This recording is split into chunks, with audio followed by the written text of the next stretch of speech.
But I had this crazy professor that I met at the University of Alberta when I was about 18, and he was quite the bizarre person. He vanished one day about 20 years later. He got on a bus in Winnipeg and to go visit his family and never showed up, and they never found a trace of him. Anyways, at the University of Alberta, he worked as the psychologist at the maximum security prison that was located nearby, and he took me out there a couple of times, and so that was quite the hair-raising experience. And I met some pretty serious psychopaths in the Edmonton maximum security prison. And he was a funny guy. This Thauberger was his name.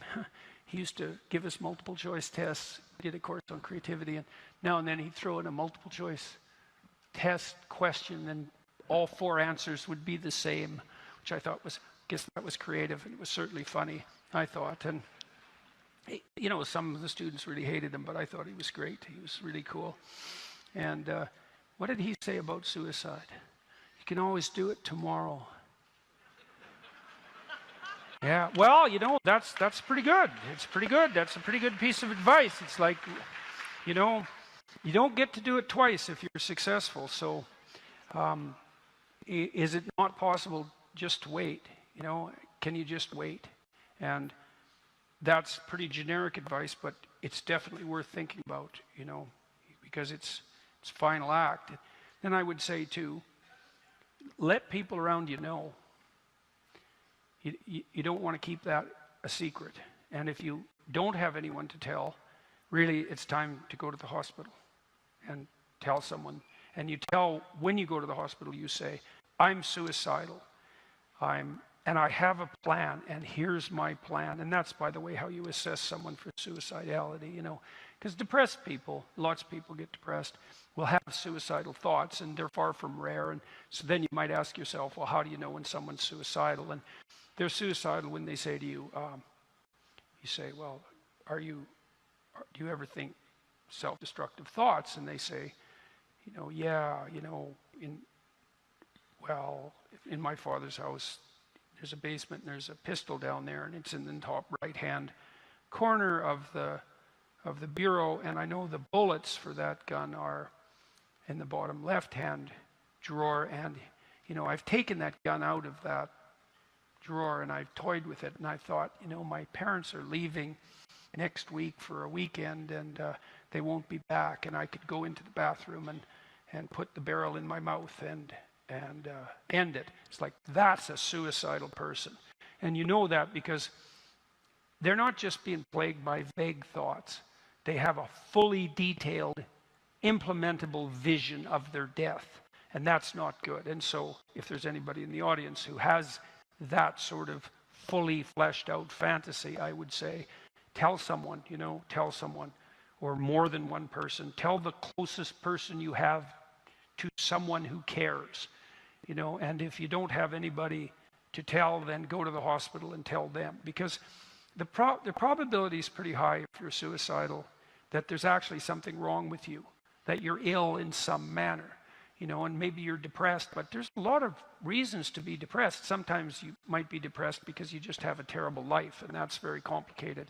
But sometimes you're depressed because you have an immunological condition, an inflammatory condition, or you're ill in some way that hasn't been diagnosed, or you have seasonal affective disorder and your circadian rhythms are off. Like, there's a lot of reasons that you can get desperate enough to be suicidally depressed, and there's always the possibility that can be fixed. And so, and it's tricky, because when you're depressed, you definitely think that the future is dismal, and the past is dismal, and the present is unbearable, and the future is definitely worse, and it's all your fault besides. And that's basically the depressive cloud. It affects everything. It's very low level, profound, deep brain and psychic state. But it's generally rectifiable, and since you can always do it tomorrow, you might as well run the whole gamut of treatments before you make the final decision. So that's what I would tell people who are Oh, and the other thing too, you got to understand too about suicide is that if there are people around you that love you, it's pretty likely that they'll never really recover. And so, you might be thinking that if you took yourself out, you'd be doing the people around you a favor, and often people who are depressed, they really believe that. But, I've had lots of clients who were pretty damn traumatized by a familial suicide, and they just torture themselves for the rest of their life thinking, what if, I had one client, for example, her relative committed suicide an hour after she missed a phone call from him. It's like, how the hell do you recover from that, Because you just think, if I would have just been there, and then you can't talk to the person about it. There's no real way of rectifying that. You just live with that guilt, and it's a pretty damn awful thing. That's why most societies regard suicide as a crime, because you leave an aftermath of catastrophic destruction in your wake, and that's also not a good thing. So, if you're depressed, you're going to think it's going to be better for everyone else if you're just gone, but generally that's far from the truth. Almost inevitably, it's far from the truth. So those are some things you need to know on the suicide analysis and prevention front. There are people who are neurologically damaged, who have physiological reasons for difficulty in maintaining optimized attentional focus. You see that in people, for example, who have fetal alcohol syndrome. Most of the time, as far as I'm concerned, it's a rubbish diagnosis. Panksepp, the same neuroscientist that I talked to you about, who investigated play behavior in rats, also noted, this is quite fun, that if you deprive juvenile male rats of the opportunity to play boisterously, they become hyperactive. And also, if you deprive them of the opportunity to play optimally, their prefrontal cortices do not mature well. And the prefrontal cortex matures late, and it constitutes, in some sense, the pinnacle of neurological development, and it needs to develop in the course of intense play. And then he noticed that if you administered hyperactive play-deprived rats amphetamine, Ritalin, that it would inhibit their frenetic playing. And that's pretty much what's happening in schools. So the schools are not well adapted to boys. I don't think they're particularly well adapted to girls either, by the way, but they're particularly not well adapted to boys. Boys aren't designed to sit still and be bored out of their skulls for 7 hours a day.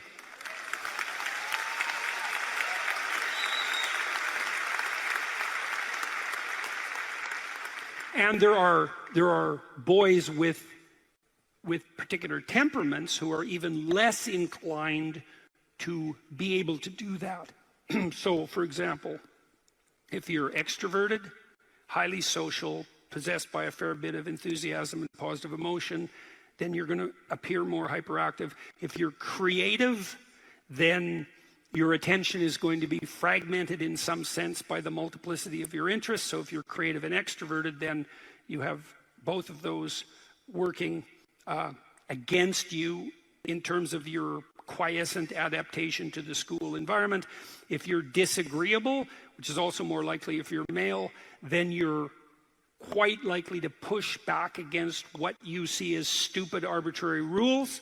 And so we know perfectly well, for example, that attention deficit disorder overlaps with childhood conduct disorder and antisocial behavior. And I'm not saying that all children diagnosed with hyperactivity are conduct disordered. I'm saying that more aggressive boys tend to manifest symptoms that sometimes tilt them towards juvenile criminality and sometimes tilt them towards attention deficit disorder and hyperactivity. But it's partly their somewhat rebellious temperament.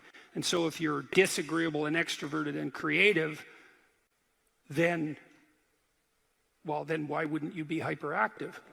When amphetamines were first used to treat hyperactivity, the hypothesis was the following. Kids who are hyperactive or attention deficit disordered are of a different neurological type. Now, as I said, in rare circumstances, that's true. But absent evidence for neurological dysfunction, I would hesitate to make that presumption. The run-of-the-mill hyperactive boy,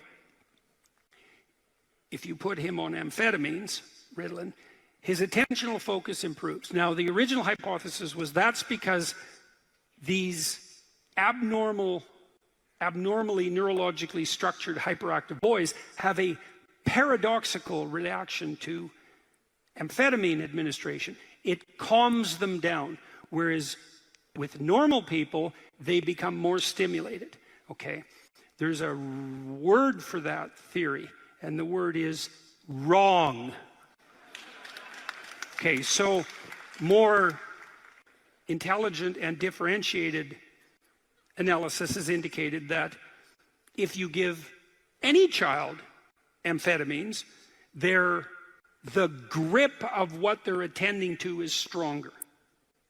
So all children are calmed down by stimulants perversely because the psychomotor stimulant, which is a dopamine agonist, which activates the focal exploratory system, does increase the capacity for focal attention.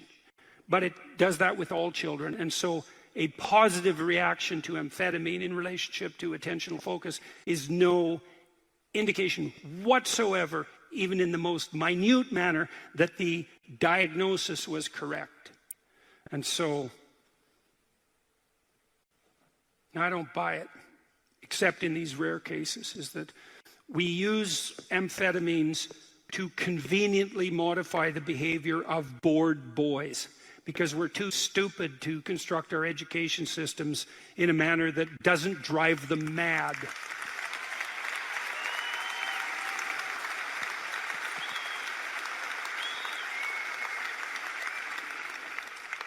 Look, you know, normal university students take Ritalin like mad in university because they learn that they can sustain attention, whether that's productive or not in the long run is a whole different issue, but they can sustain attention with less effort if they use amphetamines. Now,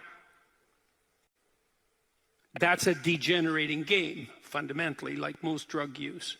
And I suppose if it's very carefully regulated and the doses are low, then the negative consequences are less dramatic. But I think the whole thing's just, it's a psychosocial fraud.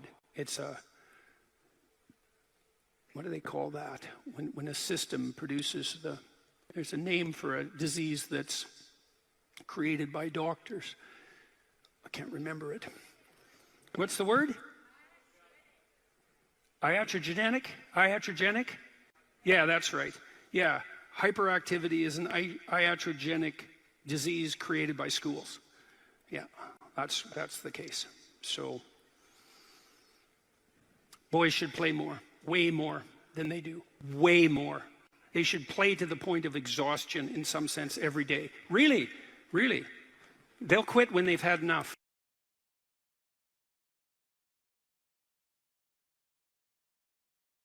You could think, even as an exercise, you could think, well, what qualities of a human being do I find admirable? You have to ask yourself that, in a sense. You can't really think about it. There is a difference between asking yourself a question and thinking about it. You know, because it's more like when you're asking yourself a question, it's contemplative. It's like, well, what do I find admirable? It's a question. You don't know. And if you're fortunate, and this happens quite regularly, an answer will float up from wherever the hell answers float up, and you know, oh yeah, that's one, and you can write that down, and you get some idea of what your ideal is, you know, and you have one likely, and what your counter ideal is. Star. Well, to wish upon a star is to raise your eyes above the horizon and to focus on something transcendent that's beyond you. To focus on the absolute, we could say, to focus on the light that shines in the darkness. Now, a star is people wear diamonds because they're like stars, or they're like the sun, and they're pure and perfect, and they glitter. And so there's something about the light too. There's something about a source of light.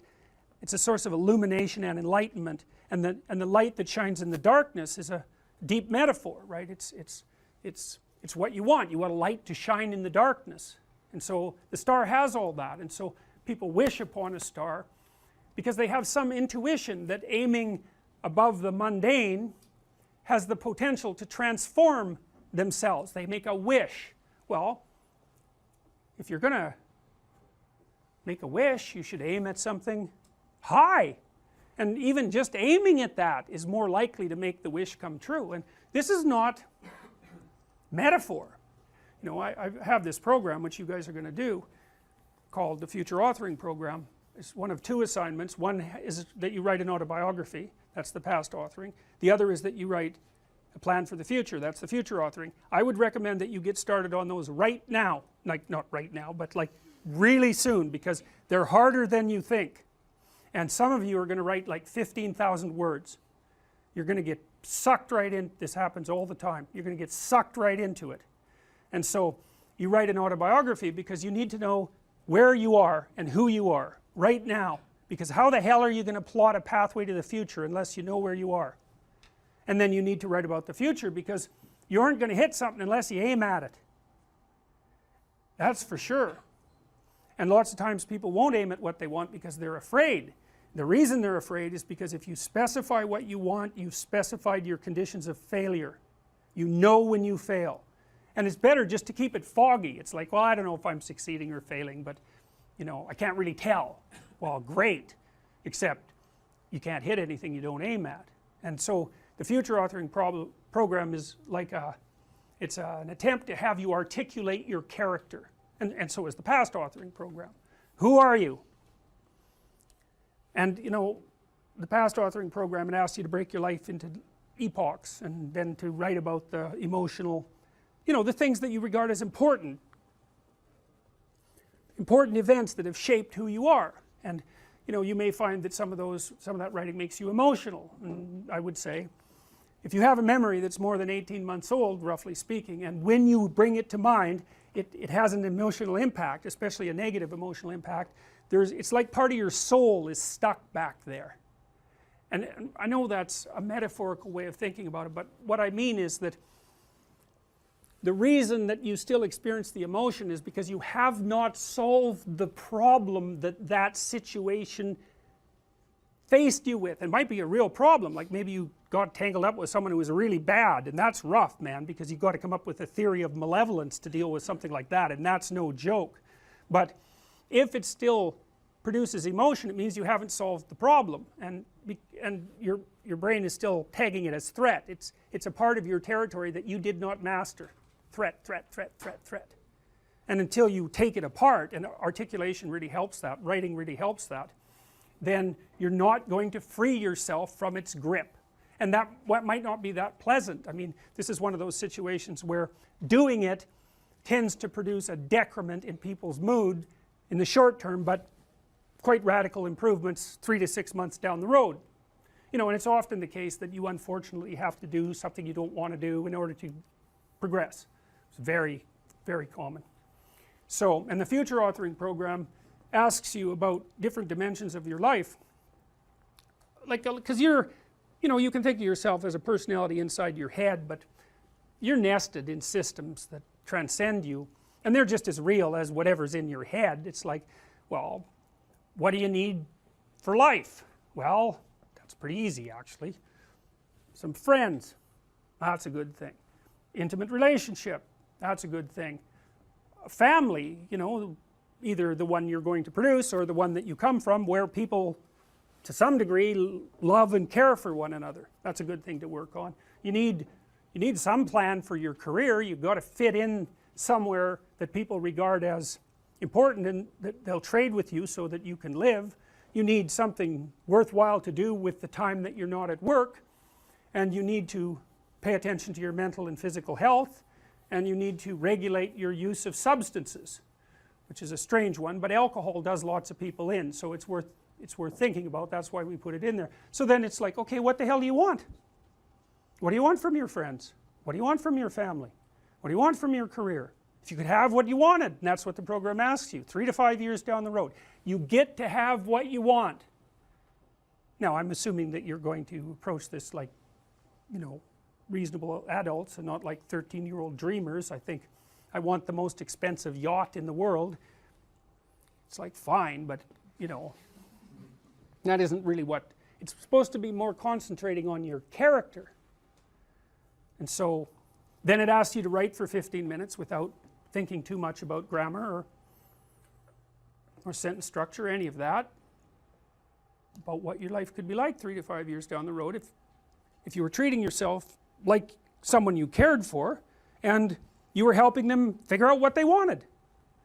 And then it asks you to do the same thing in reverse, which is to think about the ways that you're radically insufficient and your faults.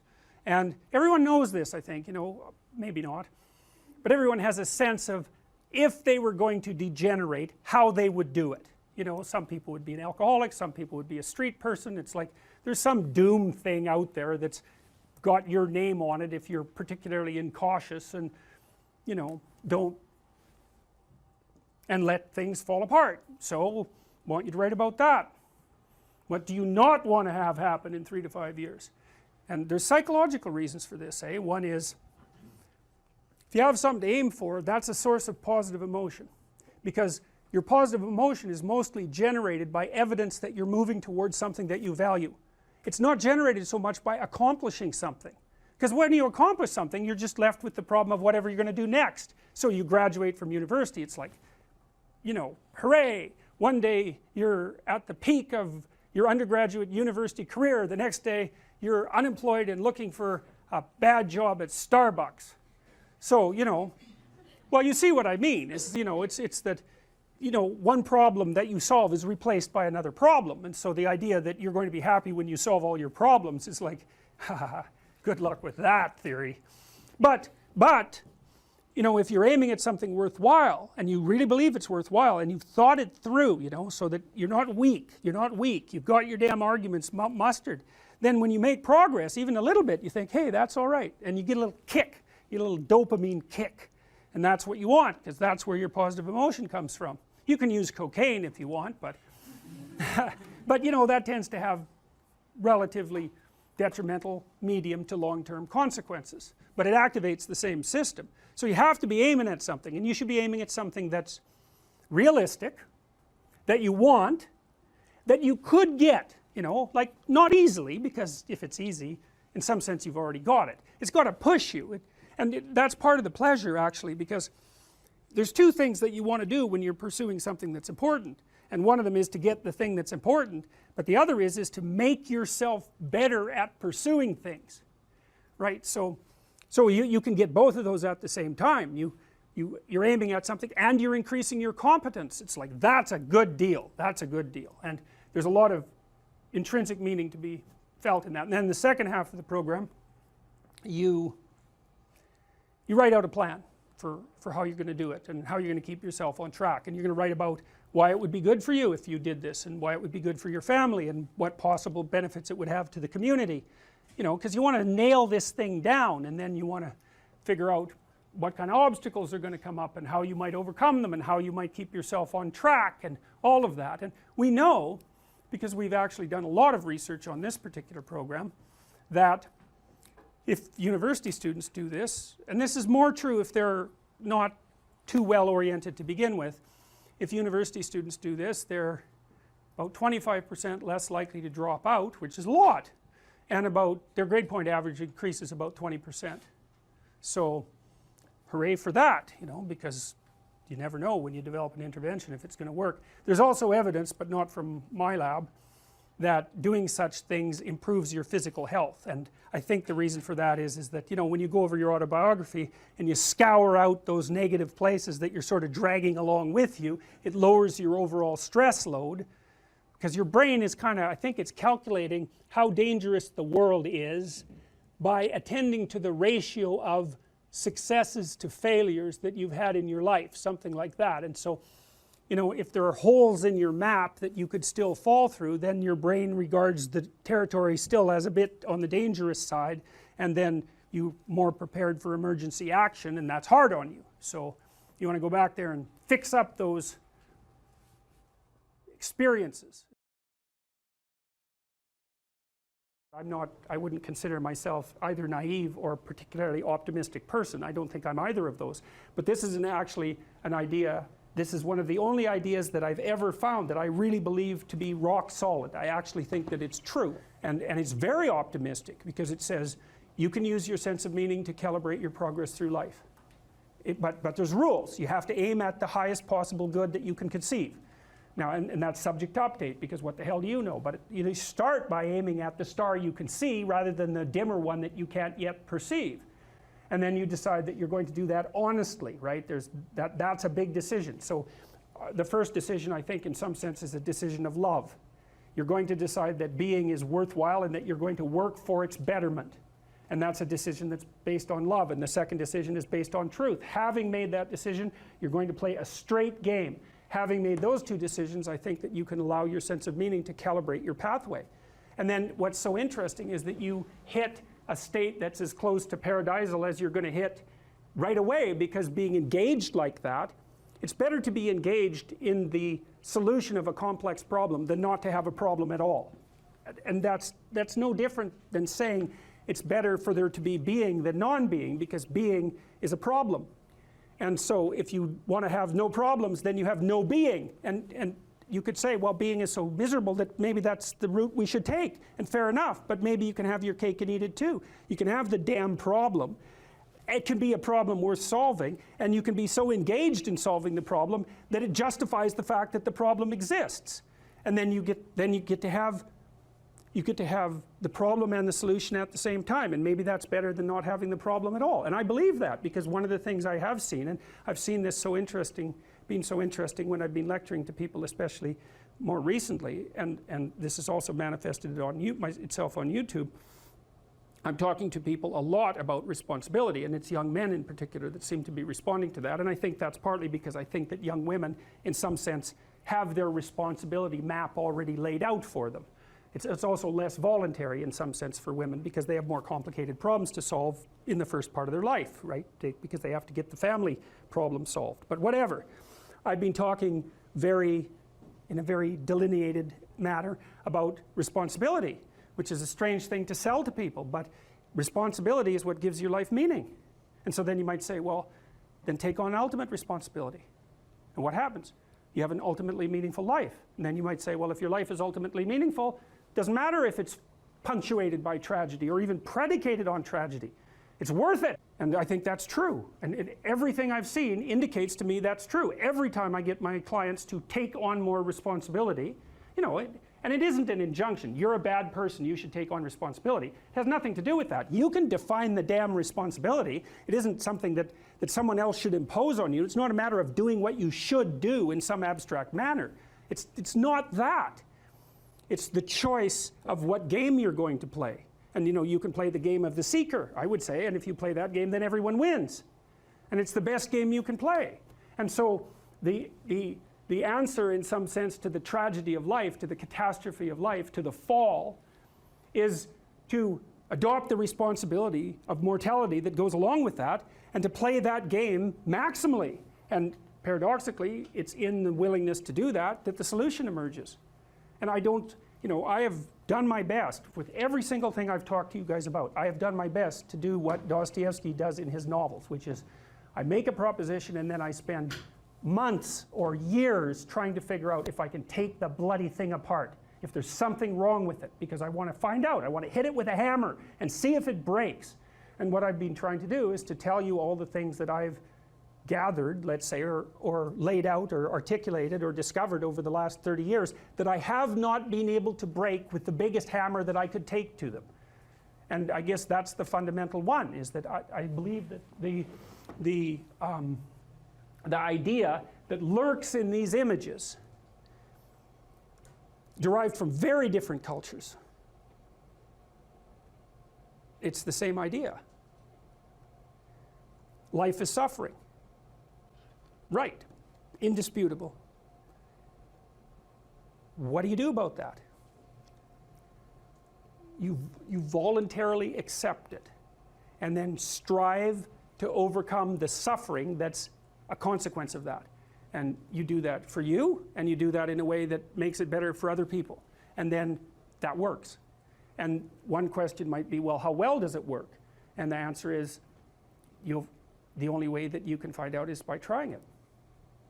That's it. That's the existential element of it. The proof is to be derived by the incarnation of the attitude in your own life.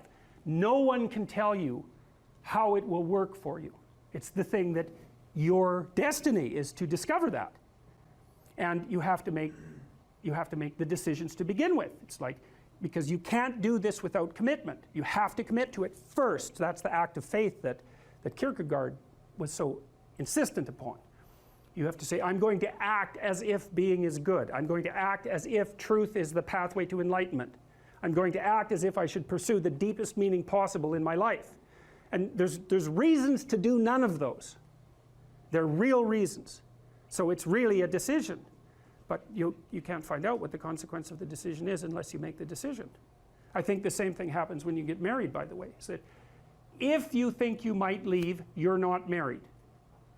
And then you think, well, the marriage didn't succeed. It's like, well, maybe you were never married. Because the rule is, you don't get to leave. And there's a reason for that rule. Now, I'm not saying that there aren't situations where there should be exceptions made for that. That's not the point. The point is that there's some games you don't get to play unless you're all in. And the other thing that's so interesting about being alive is that you're all in. No matter what you do, you're all in. This is going to kill you.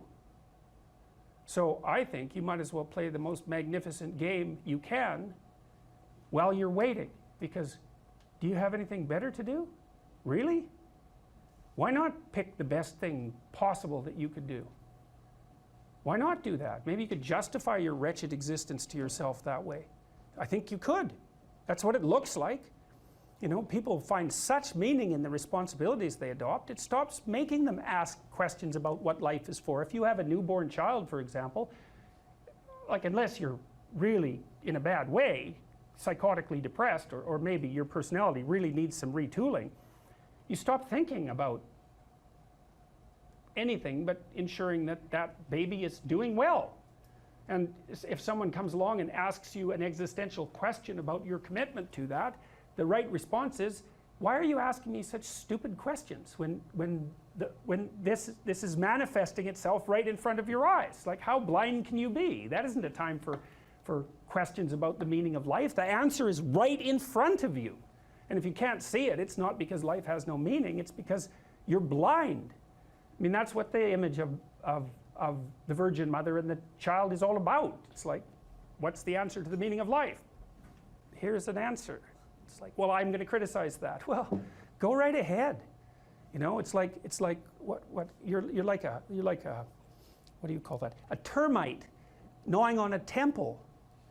There's no utility in that sort of criticism. It's blindness.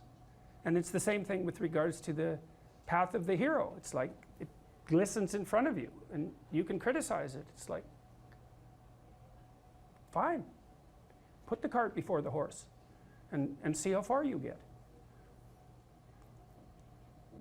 So I thought, to bring full closure to the class, I was trying to solve this terrible puzzle that confronted me and many other people about how it was that human beings got themselves in such a tangle about what they believed. Such a tangle that we were pointing the ultimate weapons of destruction at one another, which, by the way, we are still doing. And I thought, okay, well, I understand that. We need our belief systems. They orient us. And that means there will be conflict between belief systems, and that can be a catastrophe. And that's being played out everywhere, again, in very many ways. What's the solution to that? Well, one possibility is there's no solution. It's just mayhem all the way around. Could be the case. But it seemed to me, as I delved into it, that the proper solution to that was to live properly as an individual, because you're more powerful than you think. Way more powerful than you think. I mean, God only knows what you are in the final analysis. You're blind to your own weaknesses, but you're also blind to your own strengths. And so then I think, well, if you got your act together, it'd be better for you, and instantly it would be better for your family, assuming they wanted you to get your act together, and not everyone does, but, and then it would be better for the community. It's like, how far could you take that? If you stopped wasting time, and if you stopped lying, and if you oriented yourself to the highest possible good that you could conceive of, and you committed to that, how much good could you do? Well, I would say, why don't you find out? So that's what I think you should do. You should find out. You don't have anything better to do, and there's nothing in it, as far as I've been able to tell, there's nothing in it but good. So maybe you could sort yourself out so that you wanted nothing but the good, and then maybe you could help make that manifest in the world, and maybe we wouldn't have all these terrible problems then. At least we'd have fewer of them, and that would be a start. So it's the answer to the problem of humanity is the integrity of the individual. That's the answer. So, and states that are predicated on that realization are healthy. So, and states that aren't are doomed to stagnation and catastrophic collapse.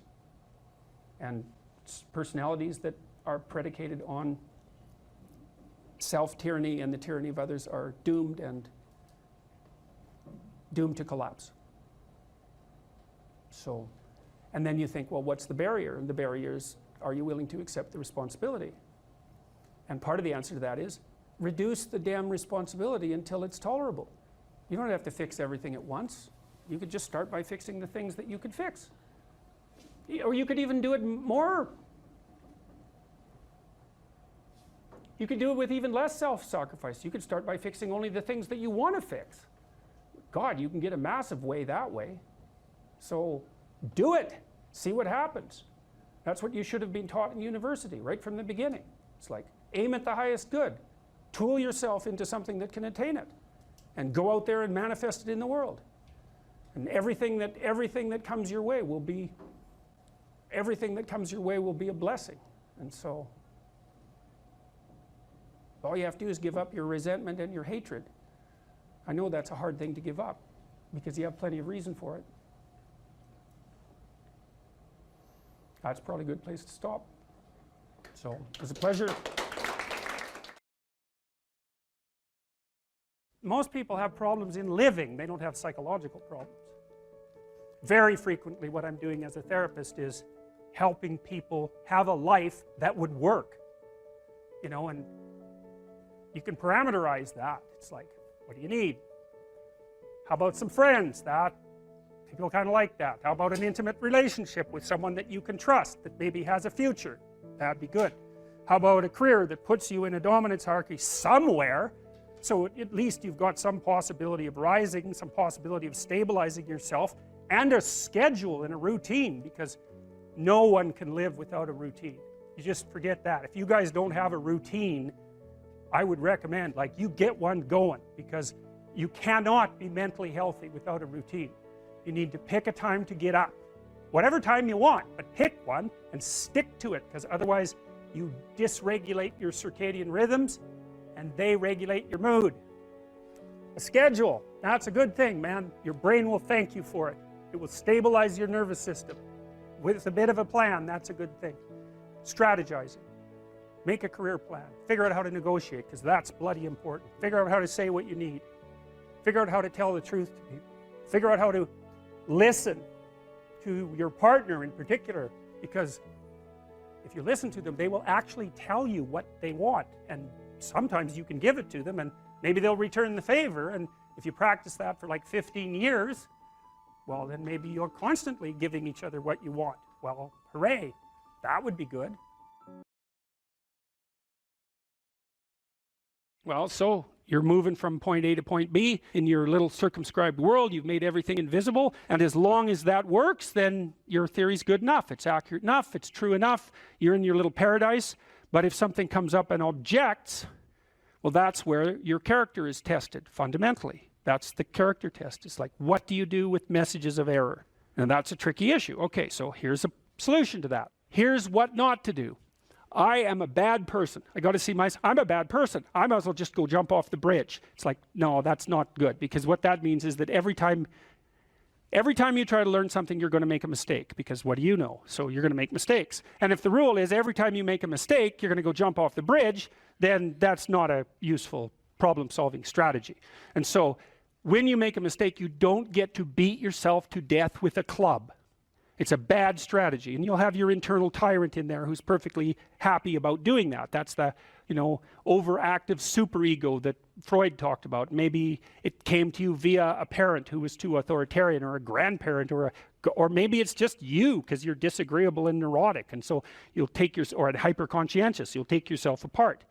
Well, you've got a problem. Something has objected to you. Then the question is, well, what does that mean? Well, maybe you're not looking at the world right. Maybe your goals are wrong. Maybe you're not acting properly. It's okay. So the question that arises when an obstacle emerges is, which part of this structure needs attention? And the first answer can't be all of it, which is why when you're arguing with someone in an intimate relationship and you're angry at them and you want to win, which is a big mistake, you want to win, you say, well, this is what you're like. Here's another 10 examples of how you've done that in the past, and I can enumerate more of them if you'd like. And so that's actually what you're like, and I've tried fixing you and it didn't work, and so it looks like you're going to be like that up into the future, and you're basically saying to them, well, you're a bad person, and the only thing they can do is either collapse or punch you. And punching you is actually better than collapsing. You know what I mean? It's such a counterproductive way of arguing. You don't leave the person any out. And so maybe, well, they're civilized, so it doesn't get physical. Well, maybe that's good and maybe it isn't.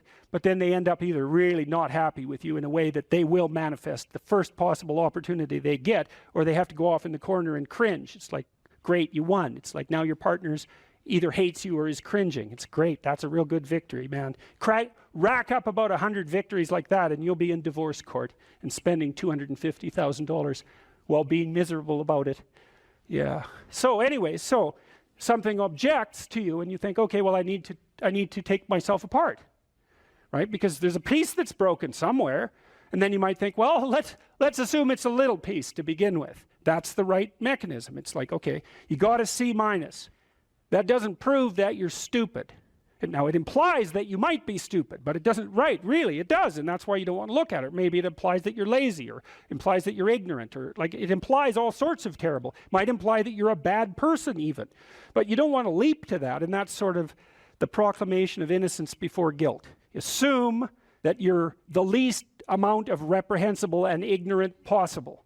And so then you look at the micro routines. It's okay, well, I got a C- in this course. Maybe I should study for that course 15 minutes more a day for the next 3 months. And then you ask yourself, do you think you could do that? No, I'm too useless. Okay, how about 15 minutes every second day? You think you could do that? You put it in your schedule, like 15 minutes every second day in the morning. And that's, well, you think, well, what's wrong with me? Well, I'm not very good at managing my study schedule. That's not quite down here at the behavioral level, but it's pretty close, because what you can take an action. You can open up your schedule and you can say, well, I'll mark 15 minutes aside. Then you can practice doing that. It's pretty low level in the hierarchy. It means, well, you're still not a horrible person. You just got to polish up your work ethic. And so what you want to do is it's like the old adage, you got to stand up for yourself, but you don't want to make unnecessary enemies. That's a really good thing to know. It's like, shut the hell up most of the time, but now and then you don't shut up because it's time to say something. You don't want to make unnecessary enemies, though. Well, you don't want to take yourself apart any more than is absolutely necessary. Start little, and you do that with people around you too. Like if you have a child, and the child does something that isn't right, then you think, okay, minimal necessary intervention. What can we do to decrease the probability that that's going to occur in the future? That's a good thing to know with children. It's also a good thing to know with your partners. You're having an argument with them. It's like, okay, what the hell do you want? What's the minimum thing you can request from them that would satisfy you? And the evil part of your soul is going to be, I want them cringing in a corner. It's like, yeah, get that stuff under control, man. See if you can figure out what that person could offer you that would be minimal that you would accept. And then tell them that. It's like, here's the words I would like you to say in the apology I would like you to formulate, assuming that you think you did something wrong. We have to argue about that because maybe you didn't. But if you did, I want to specify it precisely and narrowly, and I want to give you an escape route. And you might only be able to do it badly because you're still mad. So you apologize half-heartedly. It's like you get a pat on the head for that. Good. Next time it'll be 51% not half-heartedly, right? So it's careful training.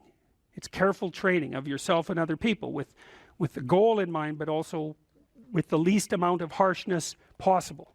And then the other thing to do as well, and this is also true for you, and this is something I learned from studying the behaviorists, is like watch the people around you like a hawk. Whenever they do something that you think is good, you tell them.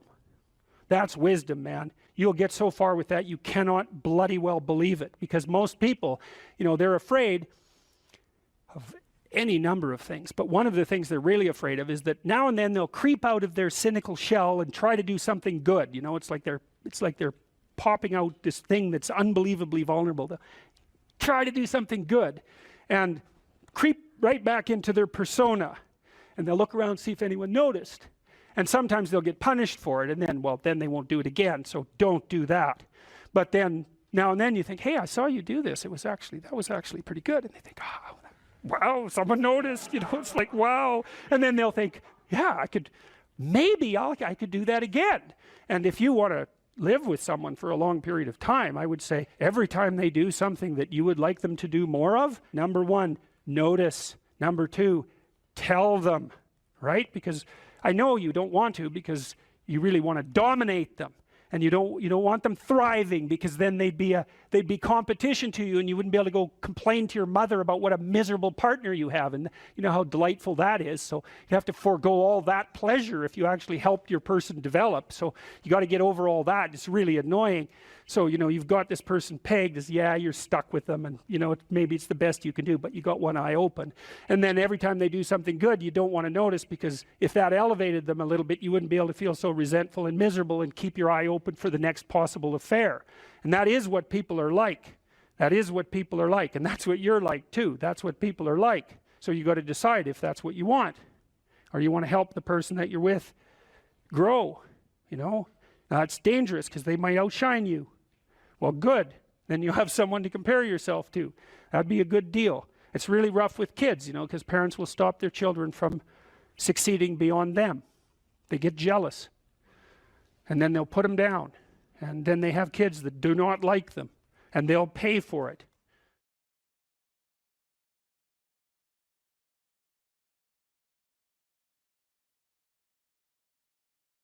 Someone who is incapable of cruelty is a higher moral being than someone who is capable of cruelty. And I would say, and this follows Jung as well, that that's incorrect, and it's dangerously incorrect, because if you are not capable of cruelty, you are absolutely a victim to anyone who is. And so part of the reason that people go watch anti-heroes and villains is because there's a part of them crying out for the incorporation of the monster within them, which is what gives them strength of character and self-respect, because it's impossible to respect yourself until you grow teeth. And if you grow teeth, then you realize that you're somewhat dangerous, or maybe somewhat seriously dangerous, and then you might be more willing to demand that you treat yourself with respect and other people do the same thing. And so that doesn't mean that being cruel is better than not being cruel. What it means is that being able to be cruel and then not being cruel is better than not being able to be cruel. Because in the first case, you're nothing but weak and naive. And in the second case, you're dangerous, but you have it under control. And a lot of martial arts concentrate on exactly that as part of their philosophy of training. It's like, we're not training you to fight. We're training you to be peaceful and awake and avoid fights. But if you happen to have to get in one, and I guess the philosophy also is that if you're competent at fighting, that actually decreases the probability that you're going to have to fight, because when someone pushes you, you'll be able to respond with confidence, and with any luck, and this is certainly the case with bullies, with any luck, a reasonable show of confidence, which is very much equivalent to a show of dominance, is going to be enough to make the bully back off. And so the strength that you develop in your monstrousness is actually the best guarantee of peace. And that's partly why Jung believed that it was necessary for people to integrate their shadow. And he said that was a terrible thing for people to attempt, because the human shadow which is all those things about yourself that you don't want to realize, reaches all the way to hell. And what he meant by that was, it's through an analysis of your own shadow that you can come to understand why other people are capable, and you as well, of the sorts of terrible atrocities that characterized, let's say, the 20th century. And without that understanding, there's no possibility of bringing it under control.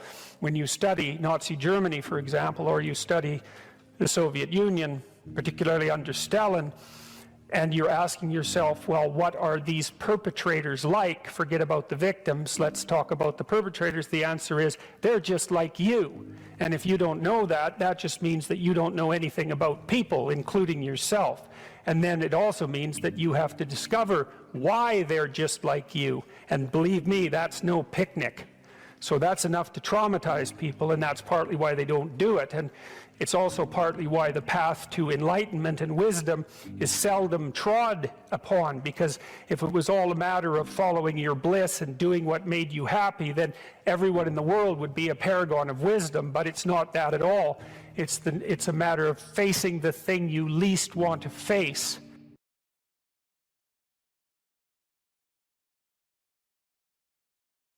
It's very helpful for people to hear that they should make themselves competent and dangerous and take their proper place in the world. Competent and dangerous? Mm-hmm. Why dangerous? Because it's the alternative to being weak. And weak is not good. The people who shoot up the high schools, they're weak. They're weak. How is it good to be dangerous? Because it makes you formidable.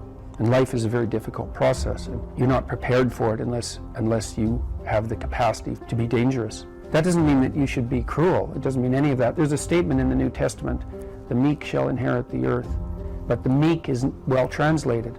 It means something more like, those who have swords and know how to use them but keep them sheathed will inherit the world. That's a way better way of thinking about it. You have to be powerful and formidable and then peaceful, in that order. And that's not the same as being naive and weak and harmless, which is what young men are being encouraged to be. It's like, that's a very bad idea. It's a very bad idea. Because naive, weak, and harmless means that you can't withstand the tragedies of life. You can't bear any responsibility. You'll end up bitter. And when you get bitter, then you get dangerous. But one thing I'm not getting, there's a big difference between letting people do something for themselves and saying men should be dangerous. By dangerous, that implies I should be ready to threaten someone, to hurt somebody. No, you should be capable of it. But that doesn't mean you should use it. There's nothing to you otherwise. Like, if you're not a formidable force, there's no morality in your self-control. If you're incapable of violence, not being violent isn't a virtue. People who teach martial arts know this full well, right? If you learn a martial art, you learn to be dangerous, but simultaneously you learn to control it. Both of those come together. And the combination of that capacity for danger and the capacity for control is what brings about the virtue. Otherwise you confuse weakness with moral virtue. I'm harmless, therefore I'm good. It's like, no.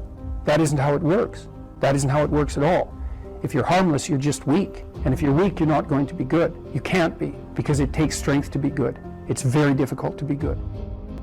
People are afraid of the truth because often if you reveal it, it causes conflict in the moment. Telling the truth is definitely an adventure. Seeking for sure, but also telling. Another way of going about it is to just say what you think and see what happens. That's an adventure, because you don't know what the outcome is going to be. So look, there's this old idea that it's necessary to have faith in the truth.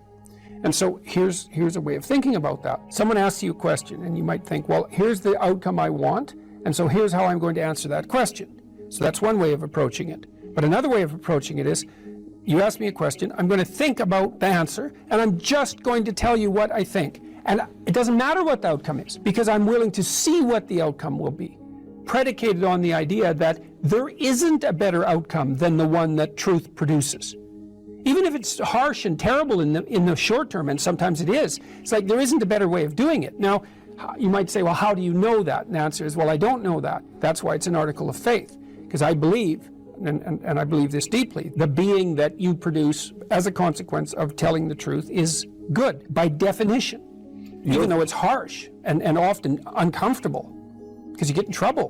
One of the things that I've really learned recently, or learned to articulate better, is that there's a very tight relationship between aspiration and responsibility. The first question might be, do you need to aspire to something?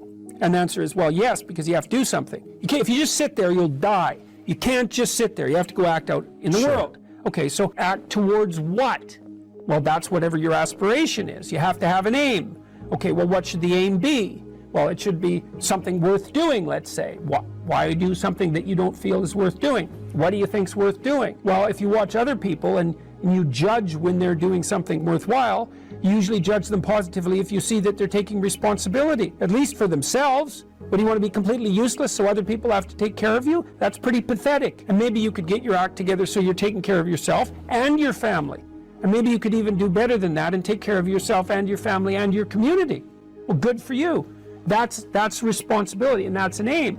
Well, here's one of the things that's cool about that, is that your life doesn't have meaning without aspiration or an aim. Okay, so you need a hierarchy of values. There's got to be something at the top. It's got to be something important. If you don't have that, your life doesn't have any meaning.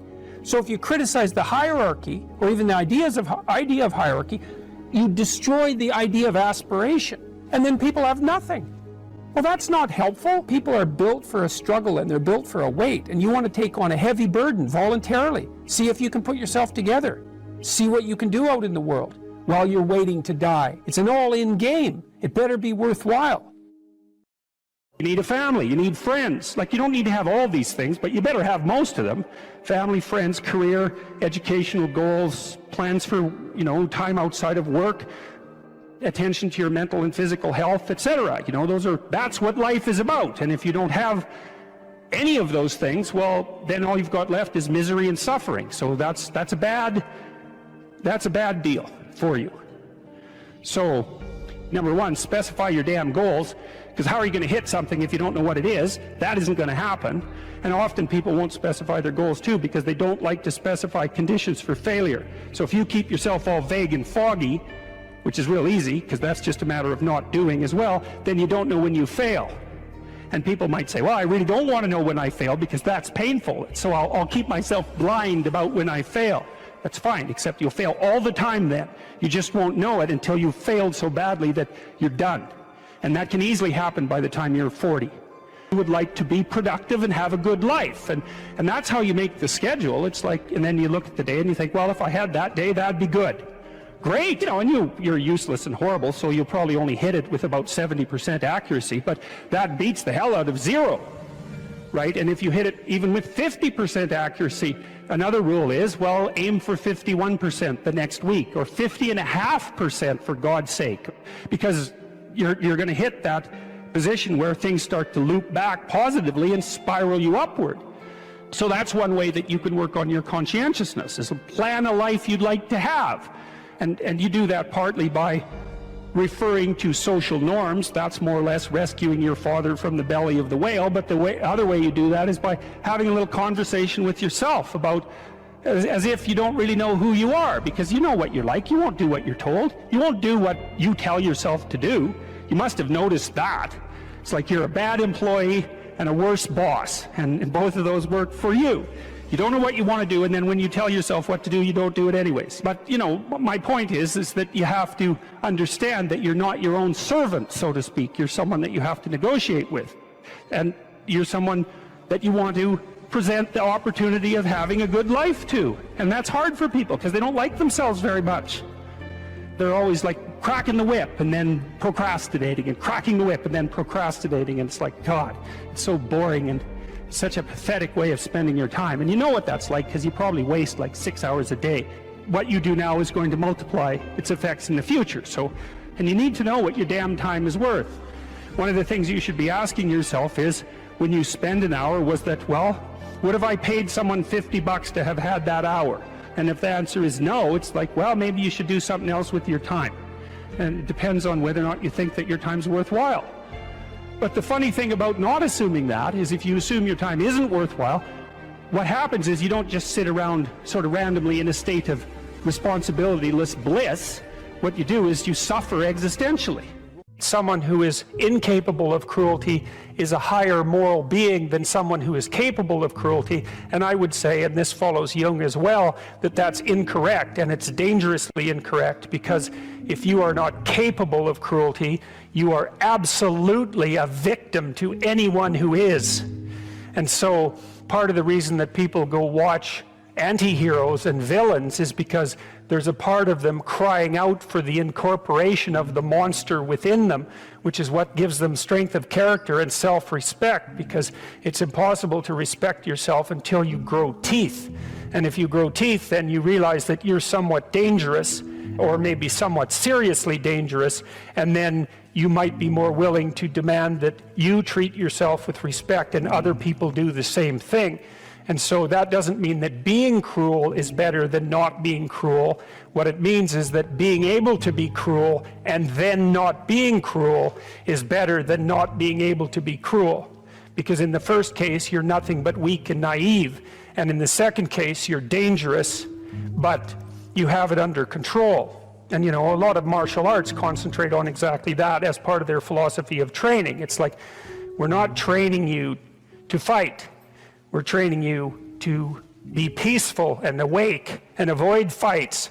But if you happen to have to get in one, and I guess the philosophy also is that if you're competent at fighting, that actually decreases the probability that you're going to have to fight, because when someone pushes you, you'll be able to respond with confidence, and with any luck, and this is certainly the case with bullies, with any luck, a reasonable show of confidence, which is very much equivalent to a show of dominance, is going to be enough to make the bully back off.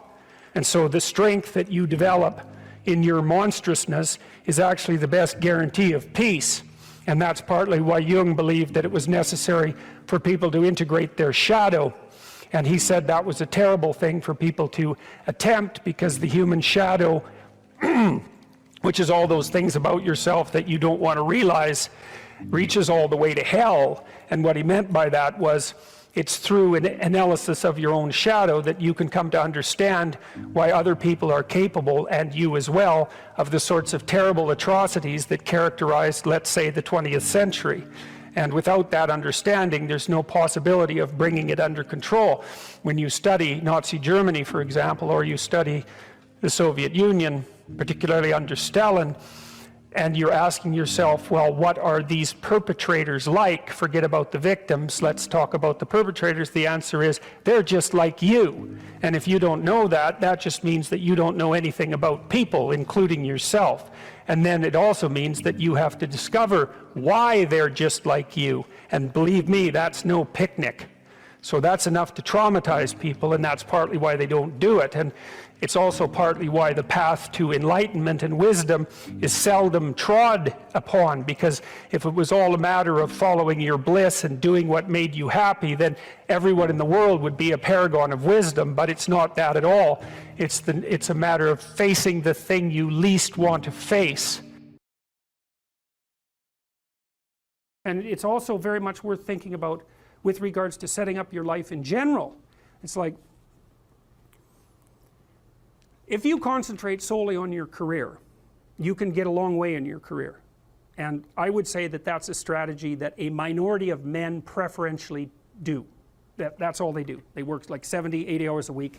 They go flat out on their career. They're staking everything on the small probability of exceptional status in a narrow domain.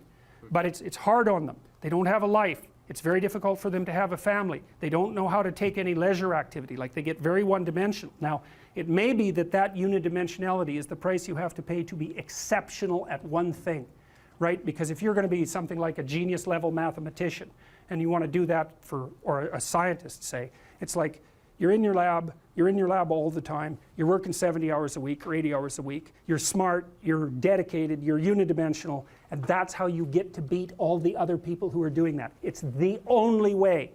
But the problem is, you don't get a life. Now, if you love being a scientist and you have that kind of focus of mind, well, first of all, you're a rare person, and second, you're going to pay for it. But fine, more power to you. But it's a risky business to do that. You sacrifice a lot for it. You know, and I would say most often, if you're speaking about having a healthy life, that isn't what you do. You spread yourself out more. So, you know, you have a family, you have some things that you do outside of work that are meaningful to you and useful. You have a network of friends. Well, those 3 things alone, or 4 things alone, are plenty to keep you well oriented. And then if one of those things collapses, you know, everything doesn't go. Now, the price you pay for that is the more you strive to optimize that balance, the less likely you are to be fantastically successful at any single one of them. But you might have a very, you know, if you consider your life as a whole, that might be a winning strategy. One of the things Carl Jung said, I really liked this. He thought that men went after perfection and women went after wholeness. So they're different value, they're different, there's something different at the top of the value hierarchy. So perfection would be stake it all on one thing and look for radical success. Not that all men do that, because they don't, but we're talking about extremes, at least with regards to the men that do that. The wholeness idea is more like, well, it's like I want one thing in my life to be 150%, or I want 5 things in my life to be 80%. Well, there's a lot more richness in a life where you have 5 things operating at 80%, but you're not operating at any of them at 150%. So, and I really believe this because I've watched men and women go through their careers now for a long period of time, and one of the things that, there's lots of things that produce this, but one of the things that I've noticed is that mostly women in their 30s bail out of unidimensional careers. They won't do them. They won't put in the 80 hours a week that they would have to put in order to dominate that particular area. And it isn't, the reason that they won't do it is because they decide it's not worth it. And no wonder, because why would that be worth it? You have to ask yourself that. It's like, well, you want to be an outstanding scientist. It's like, okay, really, that's what you want, because that means that's what you do. Because you're competing with other people, you know, they're smart, they're hardworking, and if you want to be at the top, you have to be smarter and work harder than any of them. And working hard means working long hours. I mean, it also means working diligently, but in the final analysis, it's also an additive issue. If I'm smart and hardworking and I can crank out for 70 hours a week, and you do it for 30, it's like, in 2 years, I'm so far ahead of you, you will never ever catch up. So, anyways. And I think partly, maybe part of the reason too that women are oriented that way more than men, I think there's 2 reasons. One is socioeconomic status does not make women more attractive on the mating market, but it does make men more attractive. And the second is women's time frame is compressed, right? Because guys can always say, well, I'll have kids later, and they can say that till they're like 80. Whereas women, it's like, no way, man, you got to get it together by the time you're, let's say 40, but really probably by 35, but definitely by 40, because otherwise it ain't happening. And that's bloody dreadful. Like, the most unhappy people you ever see, no. No. One of the common routes to extreme unhappiness is to want children and not have them. I wouldn't recommend that. You know, you see couples who are in their 30s. 1 couple in 3 over the age of 30 has fertility problems. That's defined as inability to conceive after 1 year of trying. 1 in 3. So it's worth thinking about, because people are very, very unhappy if they want to have kids and then they can't. Man, you're in the medical mill for 10 years if that's what happens to you. If you write a book, which is virtually impossible, and then get a publisher, which is virtually impossible, you probably have a rejection rate of 99%. So then if you do manage to publish the book with a reasonable publisher, which you won't because it's impossible, then you get 8% royalties. That's it. So 92% of your labor goes to the sales, marketing, and distribution end of things. And so it's just, so it's very, very difficult to generate capital as an entrepreneur. And there's innumerable impediments. One of the things that people do, and this is something for those of you who might be entrepreneurially minded, here's another thing that you have to understand, is that you can't really create a product and then launch it. Because first of all, you don't know how to do that. You might know how to create the product, but you do not know how to market or sell it. You don't know how to advertise it. You don't know how to communicate about it. You don't know how to ship it. Like, there's all sorts of things you just don't know. But worse is you don't know if people will use it. And so what companies do that roll out new products on a relatively continual basis do is they don't develop the product and then go sell it. They continually communicate with their customers about what product the customer is willing to buy next, and then they develop that. And so you have to have your market identified, and then you have to be in continual communication with the market while you develop the product. It's not, I build a better mousetrap and the world comes, you know, marching to my door. That isn't how it works. is that you got to find out if someone wants to buy your stupid thing. And then the next thing is that even if you have a great thing, you're going to go talk to people and they have 50 great things that they might buy. And they're all great, but they're not going to buy all 50. They might buy one, maybe, and maybe they'll buy it this week, but probably they'll buy it in 6 months. And they're not going to buy any of them, no matter how great, unless they're on fire and you're selling water. Because they're so busy already, right? They're so overwhelmed and preoccupied by their jobs that if you come in and you say, well, here, this is going to increase your efficiency by 20%, and here's the 3 weeks you'd have to spend doing that, and then the payoff would come in the next years, they'll say, yeah, well, I'll do that as soon as I have time. And as soon as I have time is never. So if they're on fire and you have water, you can sell it to them.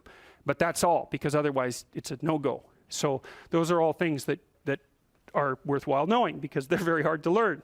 And so, and very comically, I mean, if you would have told me when I first started developing these tests that one of the reasons corporations wouldn't buy them was because they worked, that I would have just thought, really? I mean, come on, really? That's really the reason? It's like, yeah, that's the reason. God. So very, very, very problematic. And then they already have their processes in place and they're entrenched.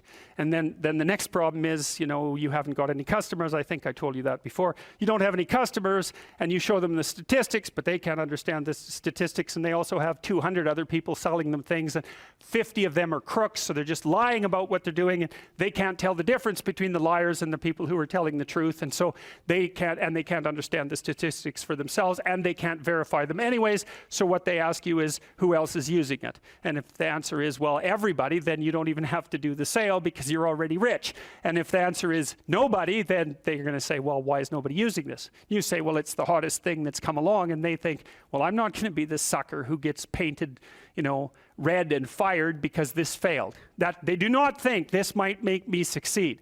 People do not care about whether or not they succeed. They care about whether or not they fail.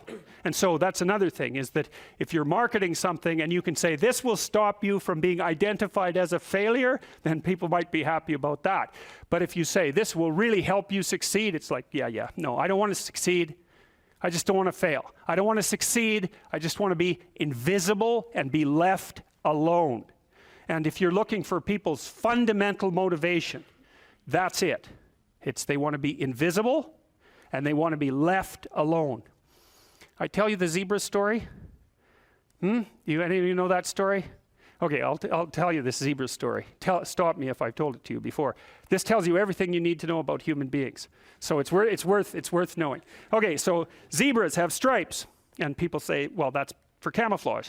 And then you think about that for 2 seconds and you think, that's a really stupid theory, because lions are camouflaged and they're like golden like the grass. And zebras are black and white, so you can see a zebra 5 miles away. It's like, there's a zebra, it's black and white. So the whole camouflage thing, that's just not working out so well as a hypothesis. Okay, so biologists go and they decide to take a look at some zebras. And so they're looking at a zebra on the herd, because there's no zebra, right? Just like there's no fish. There are schools of fish and there are herds of zebras. There isn't a fish. This is why I think the cod aren't coming back. There are no cod. There are massive 100-mile-long schools of cod, 10 stories deep, 20 million years old. You wipe out the school, you don't just get to throw a cod in the water and say, well, you know, off you go. It's like, well, where's my city? It's like launching you in the middle of a field. It's like, well, go out there and reproduce. It's like, no, that's not going to happen, you know? So without the school, there's no cod, and you can't just introduce a whole school of cod because you don't have a whole school of cod. So, you know, maybe the cod are never coming back. And zebras are the same thing. There's not a zebra. There's zebras. And so you're looking at the zebras, trying to study a zebra, and you look at the zebra and you make some notes and you look up and you think, oh, Christ, which zebra was I looking at? And the answer to that is you don't know, because the camouflage is against the herd. And the black and white stripes. There's a variety of reasons for the stripes. Flies also seem not to like the stripes, but you know, usually things evolve for multiple reasons. But anyways, it's very difficult to parse out a zebra against the herd. You look down, you look up, it's like, uh-oh, all those damn zebras look the same. Yes, the camouflage is effective, but it's against the herd. All right, so then you think, well, we better identify a zebra so we can see what he's up to. So then you take your Jeep, and a can of red paint and a stick with a rag on the end of it, and you drive up to the zebras and you paint their haunch red a little bit, put a nice red dot on their haunch, or maybe clip their ear with a cattle clip. And then you stand back and you think, hey, I'm pretty smart, now I'm going to watch that zebra. So what do you think happens to the zebra? The lions kill it. Right. Because lions, they're smart, right? Hunting animals are smart. But they have to identify a zebra before they can organize their hunt. They can't just hunt the whole herd. They have to pick out a zebra. And so maybe it's like a zebra that's got a sore hip or something. And so you think, well, nature's kind. It just takes the weak. It's no, zebra or lions like really healthy, delicious zebras. But they look like all the other healthy, delicious zebras, so they can't get a bead on them. But if they're small and just born, or if they're limping, or there's something that identifies them, then the lions can pick them out. And then they do pick them out. And so the rule for human beings is keep your damn stripes on so the lions don't get you. And I'm telling you, man, if you want to remember one thing from my class about human motivation, that's a good thing to learn. People camouflage themselves against the herd, and they like to be in the middle of the herd, which is what fish do, by the way. If you have a big school of fish, the smart, healthy, large fish are in the middle of the school. Because you know what you call fish on the outside of the school? Bait. Right. So that's what people are doing. They're trying to move into the middle of the herd all the time. And the herd moves around, or the school moves around, and people are going, well, I'm in the middle. I'm staying in the middle here. So I've got this protective ring of people around me so the predators don't pick me out and do me in. So, okay, so that's part of the reason why I said, well, you can't sell something to someone for success, because you're thinking, well, people are aiming at success. Don't be thinking that. It's not by any means necessarily true. Trait neuroticism is a powerful motivator. And trait neuroticism is, let's not be too threatened or hurt. Right? That's the negative emotion system. And the negative emotion system is a killer source of motivation. You also see that there are scales of well-being that have been designed, mostly by social psychologists, which means they're very bad scales most of the time, because their psychometric capacity is absurdly low, generally speaking. So what you find with scales of well-being, sometimes they're talked about as scales of happiness even, is that people aren't after happiness, they're after not hurting. It's not, so they don't want to be extroverted and enthusiastic, right? And bubbly and full of smiles and laughter. That isn't what they mean by I want to be happy. What they mean is I don't want to be anxious or in pain. And so well-being scales tend to be something like emotional stability plus extroversion.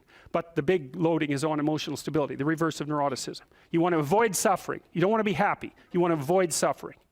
And one way to avoid suffering is not to let the lions gnaw on you. And one way of doing that is to stay in the middle of the damn herd. And so, I'm not being a smart aleck about this. I understand why people do that. There's real danger to being visible. There's real danger in being visible. Now, you might be successful if you're visible, but you also might be dead.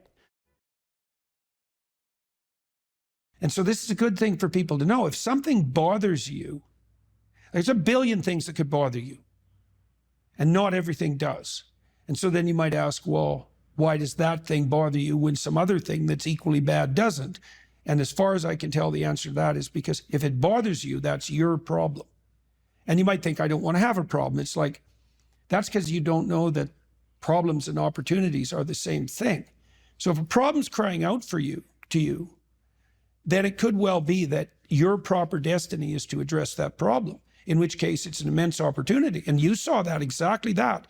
Oh, look, there's an absence in the marketplace. Well, that's a good discovery, an absence in the marketplace, especially if you're right. And so that's what you did. And then you got a movie out of it. So that's a pretty good deal. Yeah. And that's independent of its eventual success as a movie, because even if it lands at any of the levels of success it could land at, you got to make a movie. And so that's pretty good. And God only knows what you learn doing that. So there's no loss in that, right? Yeah. There's just gain. There was an interesting thing that I realized during this whole thing, and it is related to what you just said. So for many years, I have told people that if you have an idea and you don't execute on it, your idea doesn't mean anything. Ideas are a dime a dozen, and it doesn't really matter. Yeah. And what I realized in making this movie is that I was actually wrong. Okay. Because if an idea, it's worthless if you don't execute it on it. I get that. But the actual idea that if you have an idea, if you have an idea and it's good, Yeah. you can't even put a price tag on that thing. And that's why when you look at Hollywood makes a bunch of what are they called? Like reruns Yeah. of the same movies, right? There's a reason for that. They have all this money to throw at ideas, and they just go, oh, well, you know what? Make the superhero movie again, make the space movie again. They just make the same movies often over and over again. And I realized that these, if you have a really good idea, you have to execute on it. You have to do something with it. Because if you don't, it's like a mortal sin not to execute on a good Well, it's a idea revelation, a good idea. It's a gift. It's and that's one of the grace. things, where does it come from? That's why I was kind of Well, very that's curious when you exactly said that, right. because I know the answer to that. I look at it like, they know what molecules are in an amoeba, right? Yeah. We know what chemicals and we know what's in it, but we can't make an amoeba. We can't make something alive.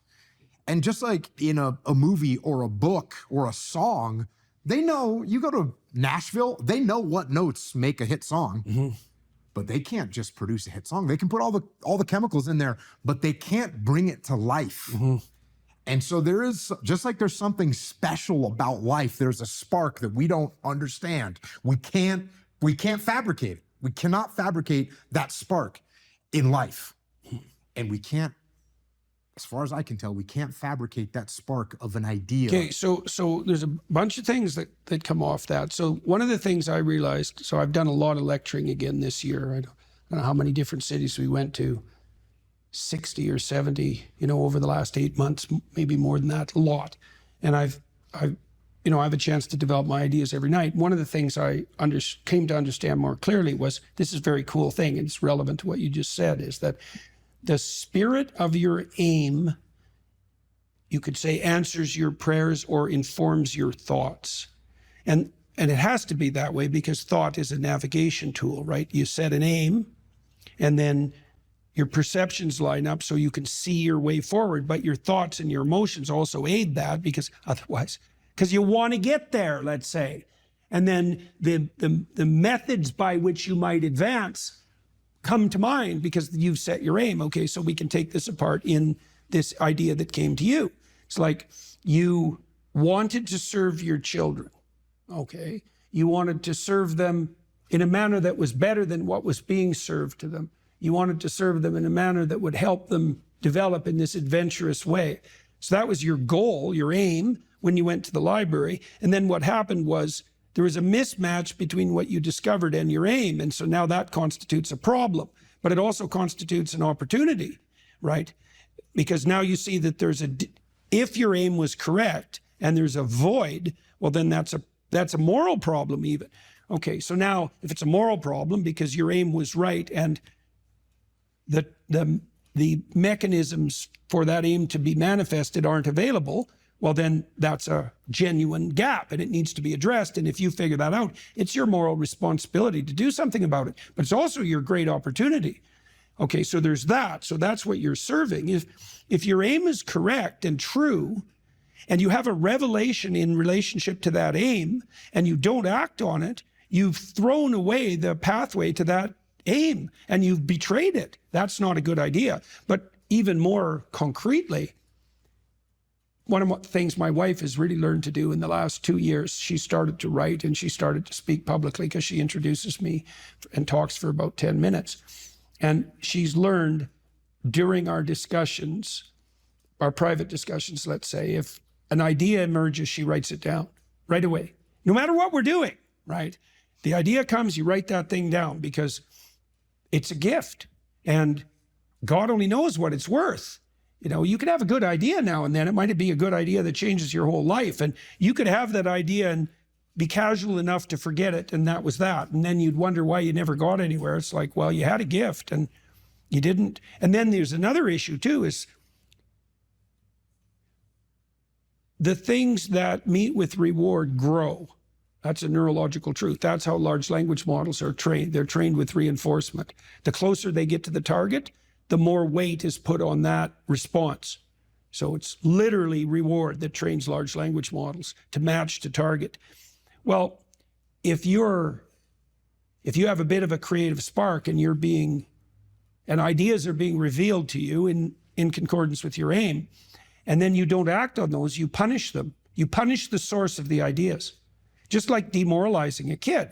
Like if a kid comes to you with ideas and every time they come, you say, oh, that's stupid, or what the hell do you know? Or you say, I'm going to do something about that, and then you don't. That kid will stop coming to you with ideas. And people do that to themselves all the time. Yep. And so you even have an obligation to you can watch this, This is what I've been trying to teach people too, is if you want to improve your life, it's like, well, set that as an aim. I'd like things to be better.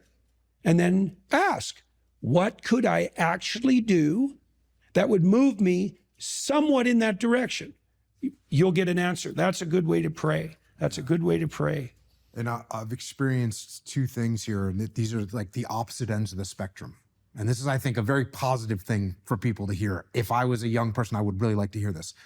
So there are going to be times like you're talking about with your wife where all of a sudden from nowhere, or from somewhere, but somewhere that we don't know and understand, all of a sudden there's an idea there. The source of all revelation. It shows up. Yeah. It shows up. I've had that happen to me where it's like, boom, I wrote a book called Mikey and the Dragons.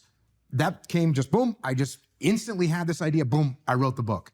Yeah. And I remember when I was an English major in college, and some of the old poets, they would claim that, they just wrote this first, the first draft, that was it. It was one draft, one shot.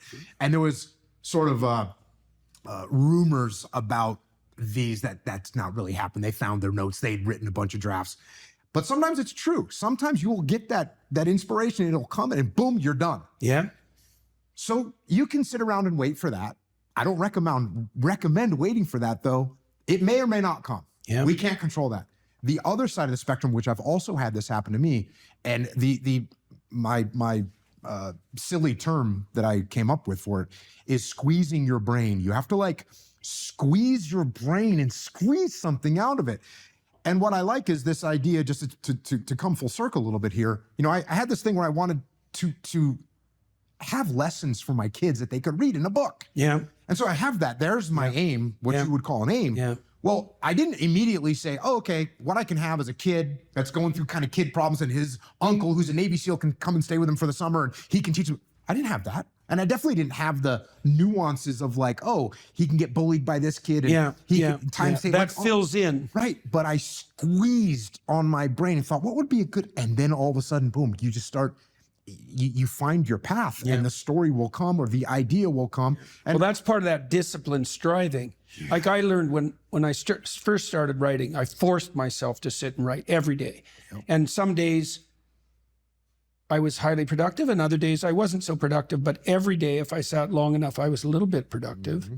And then I got better at being productive and much better at not delaying sitting down. That took a long time, really years to really get disciplined. I'm still learning that discipline, right? I mean, how long do you write for at a time?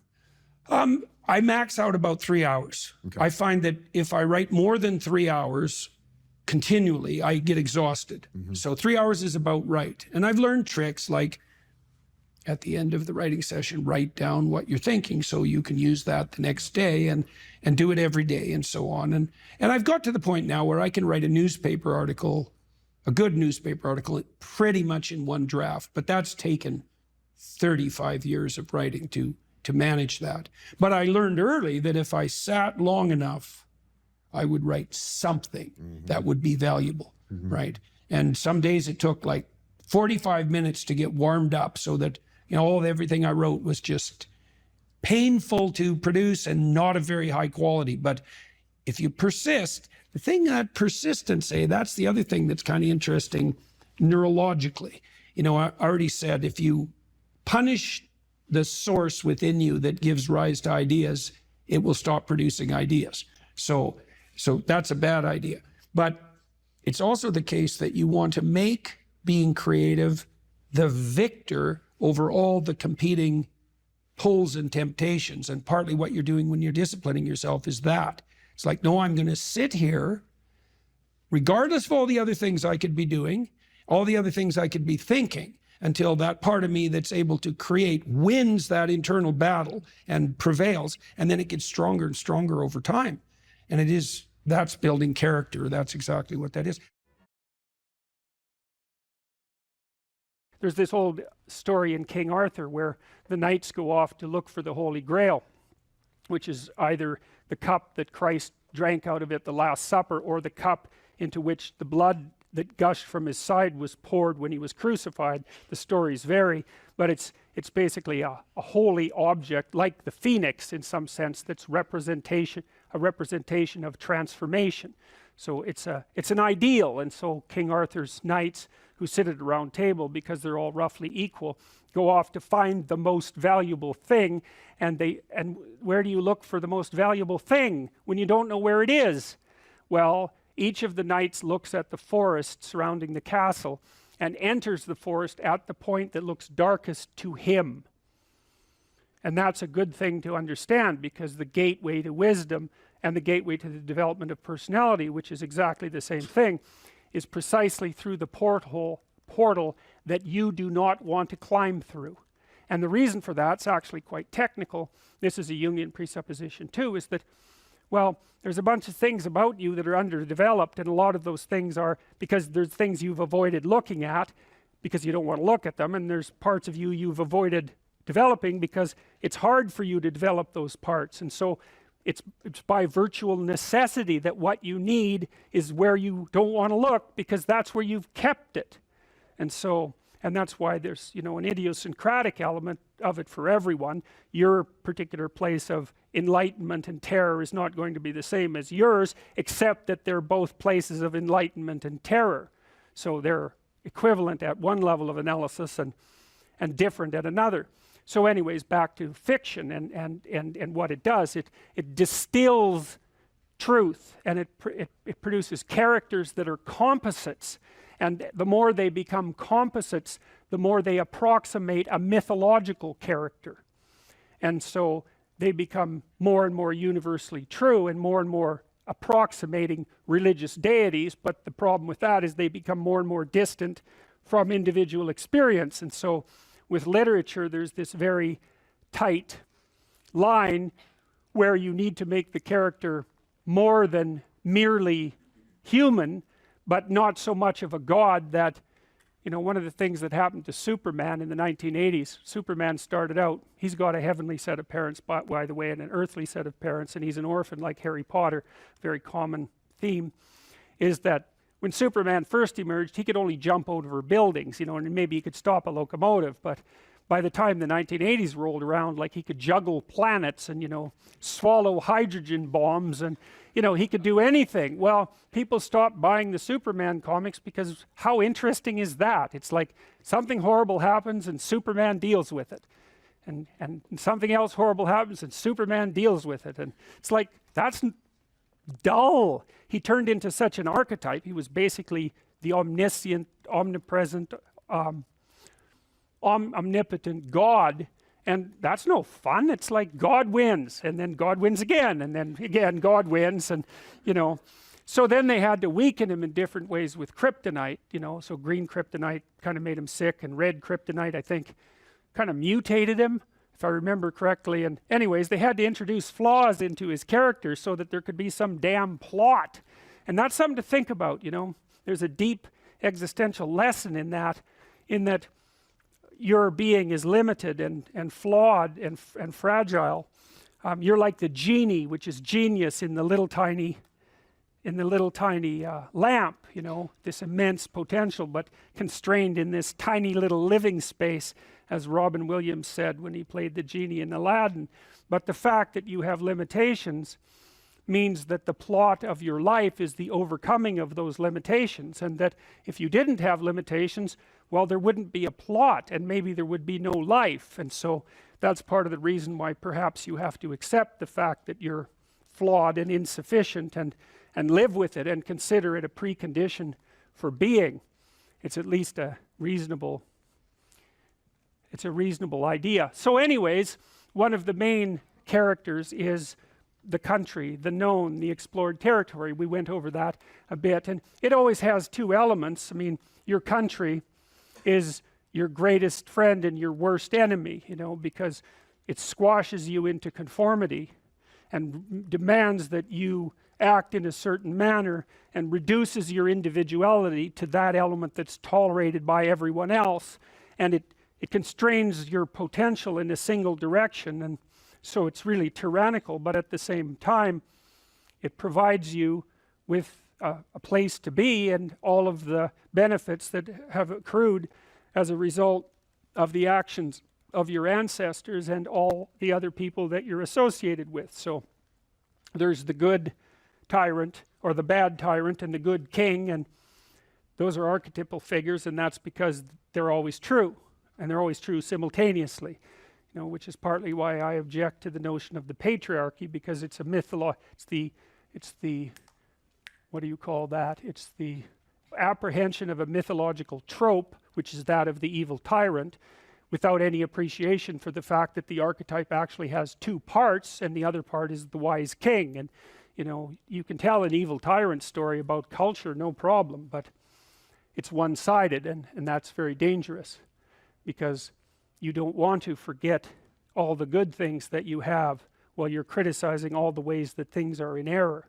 That's a lack of gratitude, and it's a lack of wisdom, and it's founded in resentment, and it's very dangerous, both personally and socially. I told you that Captain Hook is a tyrant because he's got this crocodile chasing him, and the crocodile has a clock in its stomach, and that's death. It's like, obviously, right? Tick, tick, tick, tick. And it's a crocodile, and it's under the water, and it's already got a taste of him, so he's being chased around by death, and that makes him terrified and resentful and cruel and bitter, and so he's a tyrant. And he wants to wreak havoc everywhere. And then Peter Pan, of course, looks at Captain Hook and thinks, why the hell should I grow up and to be a tyrant and sacrifice all the potential of childhood? And the answer to that is, the potential sacrifices itself if you don't utilize it as you mature, and you just end up a 40-year-old lost boy, which is a horrifying thing to behold. It's almost as if you're the corpse of a child, the living corpse of a child, because who the hell wants a 6-year-old, 40-year-old? You're a little on the stale side by that point, and not the world's happiest individual. So, you know, your potential is going to disappear because you age anyways, and so you might as well shape that potential in a particular direction and at least become something, no matter how limited, rather than nothing. So, you know, Peter Pan, that's a great story. It's a great mythological story. So, well, so let's talk about tyrants. Well, not only are they mythological figures, but they exist, and they tend to be deified. I mean, Stalin was for all intents and purposes, God the Father in Soviet Russia, although he was pretty much only the worst elements of Old Testament God, who was, you know, constantly smiting people and wiping out populations and doing all sorts of things that seemed to be quite nasty. But nonetheless, you know, people worshipped him in many ways, and he's a representation of just exactly what goes wrong when things really go wrong, when people stop paying attention and when they all lie. Because one of the things that characterized the communist state was that no one ever got to say anything they actually believed, ever. And that was partly because 1 out of 3 people was an informer, which meant if you had a family of 6 people, 2 of them were informing on the government about you, and that included your own children. And if you were an informer, you were often amply rewarded by the state, so that if you lived in an overcrowded apartment building with 3 families in the same flat, and you informed on, you know, the woman down the hall that you didn't like, she got shipped off to the old concentration camp, and you got her apartment. And so that was a lovely society, and it only killed about 30 million people between 1919 and 1959. So that's what happens when the archetypal structure gets tilted badly, when people forget that they have a responsibility to fulfill as citizens, as awake citizens who are capable of stating the truth, and the archetype shifts, so there's nothing left of the great father except the tyrant, and let's not have that happen. I mean, the one on the right is really interesting because consciously or unconsciously, you know, there's Stellan surrounded by what is for all intents and purposes fire. You know, he looks like Maleficent in Sleeping Beauty when she shows up at Aurora's christening. You know, she puts her arms up in the air and green fire surrounds her. It's like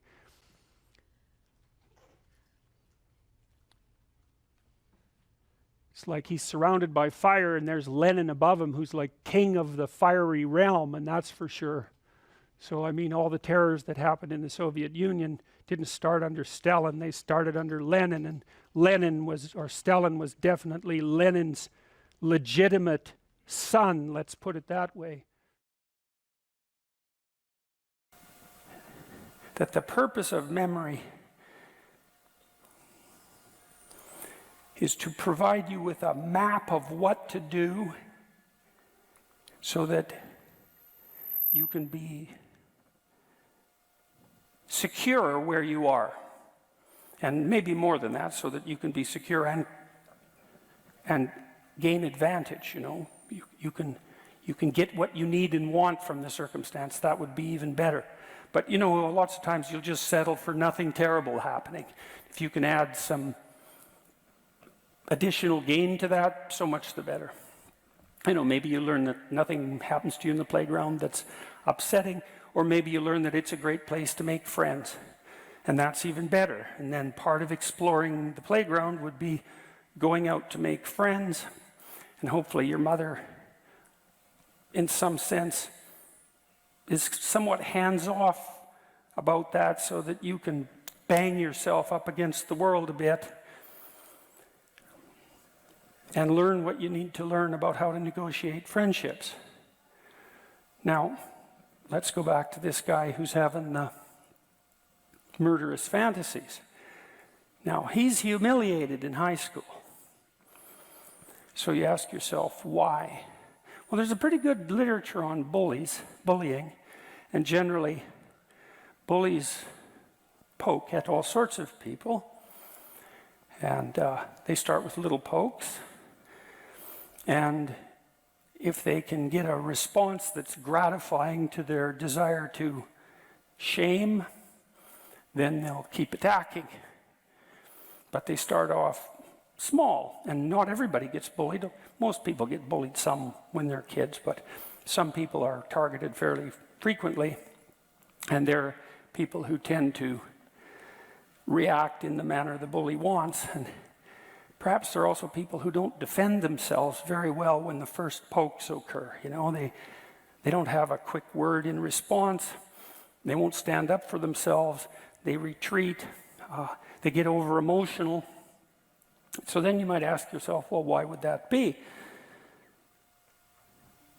Well, if your mother is operating properly in the playground, she's there when you run back and you need her. She's not there behind you when you don't need her, making sure nothing bad happens to you. And, well, why? Well, because bad things are going to happen to you, and what you need to learn is how to deal with that on your own. That's the best protection your mother can provide in the final analysis, is to allow you to be challenged, to build competence. And that takes a fair bit of forbearance on her part. Right? She has to be willing to let you go out there and make mistakes. I remember when my daughter was learning, I bought her these monkey bars. Climb up a ladder, cross a ladder, down a ladder. It was pretty high. It was about 8 feet, I think. And she was about 3. She was out in the backyard learning to climb up these monkey bars. It was really interesting to watch her. She'd lift her foot up, and lift it up a little higher, lift it up a little higher, and then she'd put her foot on the first rung and put a little weight on it, and then repeat that. Then she'd go up to the first rung, and then she did that with the second rung, like just trial and error, right? A little foray, a little foray, a little foray, mastery, and then a little higher and a little higher. It was a fairly high monkey bar for such a little kid, but we were watching her, and she was doing a good job. We just let her be. And you know, maybe she falls off the monkey bars when she gets to the top and breaks her arm. And then aren't you a terrible parent? And the answer to that is maybe. And maybe not too.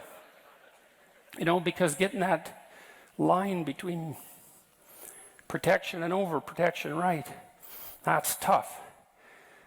So now I'll tell you a little story that you all know. So I'm sure most of you have seen the Disney film Sleeping Beauty. And it's a very interesting film, very interesting story. So the way the story sets itself up at the beginning is there's a king and a queen, father and a mother, let's say. And they're older. They haven't had any kids. So they're older parents. And they really want a child because they're older parents and they haven't been able to have any kids. And so finally they have a daughter. They call her Aurora. And they're pretty thrilled about it, and the whole kingdom has a celebration, and it's christening day, and they invite everyone in the kingdom to come, except Maleficent, which is an interesting word because she's an evil queen, but Maleficent means malevolent, right?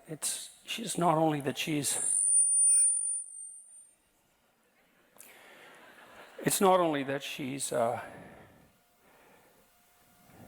Mother Nature, in the negative guise. She's the tragedy of life. That's another way of thinking about it. But she's also malevolent. So she's also betrayal and catastrophe and cruelty. And the king and queen don't invite her to the christening.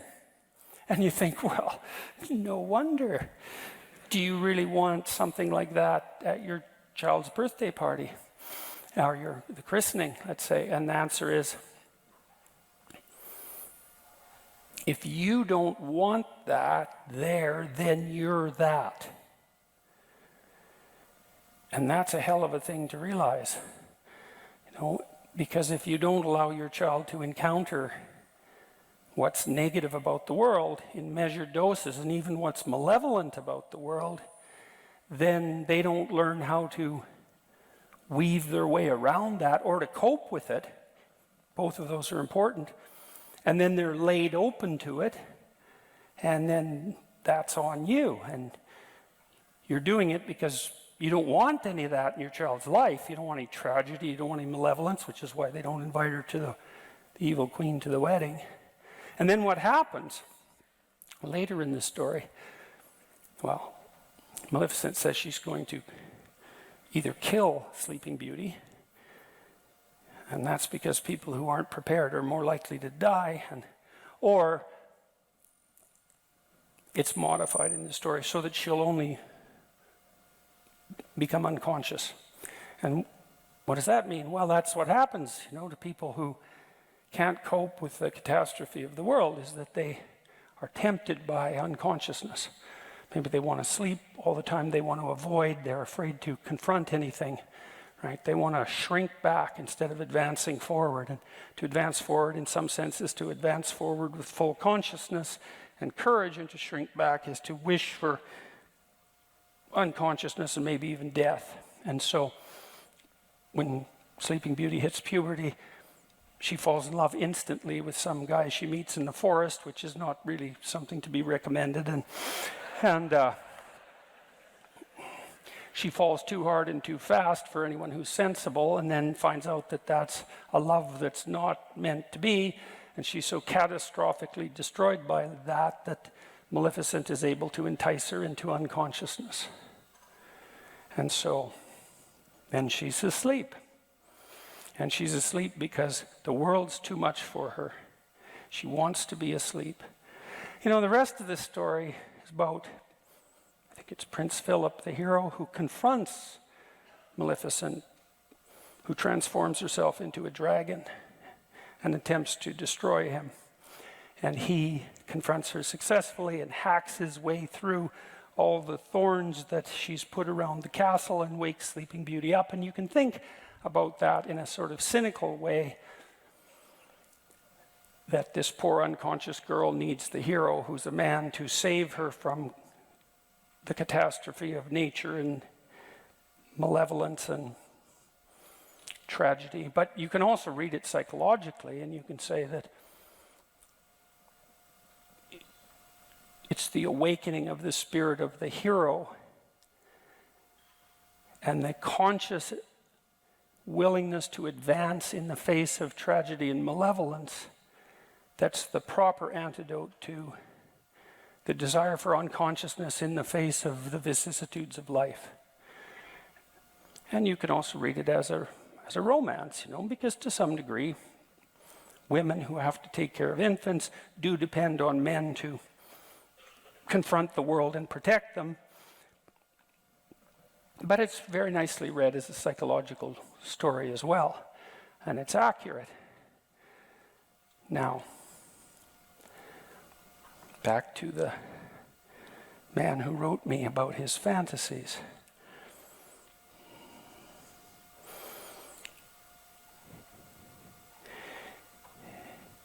The parts of his brain that are bringing mind, psyche, that are bringing those memories of being humiliated back are part of an alarm system. It's the same alarm system that tells you when something unexplored is dangerous. And if you're in a social situation, and the consequence of being in this situation is that you're being humiliated and undermined, then obviously you haven't mapped out that situation very well. Now, there might be all sorts of reasons, and some of them might not be your fault, but it doesn't really matter as far as these alarm systems are concerned, because all they're concerned about is the fact that you don't know what to do when you're in that situation, and that's not good for you, and you can't forget it. And the reason you can't forget it is, what if you're in that situation again? And so the alarm system says, well, what if you're in that situation again? What if you're in that situation again? What if you're in that situation again? And often traumatic memories are repetitive for people. They can't get them out of their minds, and then they try to avoid them. And that just makes it worse, because what you tell the alarm system when it rings the alarm, if you try to ignore it, is that the alarm is about something so terrifying that you won't even admit to the fact that there's an alarm. And so that just makes the alarm go off more. And so you try to avoid, and, well, that doesn't work. That's something sort of akin to Freudian repression. And so what I recommended to this gentleman was that he write down all the times he was humiliated. It's like, so you've got these memories that won't let you go, these people who took advantage of you. What happened exactly? That's hard to figure out, right? And maybe now he's a little smarter than he was in high school, because maybe he's 4 years older. It's like, what exactly happened? Because the memory will be emotion laden, but there's a lot of detail around it that's really relevant. And one of the things you can do when you confront a memory like that, which is to confront the terrible things that happened to you in the past, which is the same as confronting terrible things per se, is you can ask yourself, well, exactly what happened, and what part did I play, perhaps, and are there things that I could have done earlier or different, or is there some manner in which I set myself up for this? And so I've had clients who were pretty seriously bullied at work, and we would go into it, and as I said, it starts with a few pushes, and they don't respond, and then the pushes get a little harder, and they don't respond, the pushes get a little harder, and then it turns into something, well, maybe that's really, I had one client who was bullied into psychosis in high school. She was completely fractured by this person who decided to really do her in a seriously malevolent way, because she wouldn't go on a date with him. And she had no idea that kind of malevolence existed, and so had been badly prepared in some sense to encounter someone like him. Now, if you're allowed to bump up against the rough edges of the world, the natural world and the social world, and if you have someone that you can communicate with, the probability is pretty high that you can learn incrementally how to map the world and your actions in it, so that the probability that you're going to be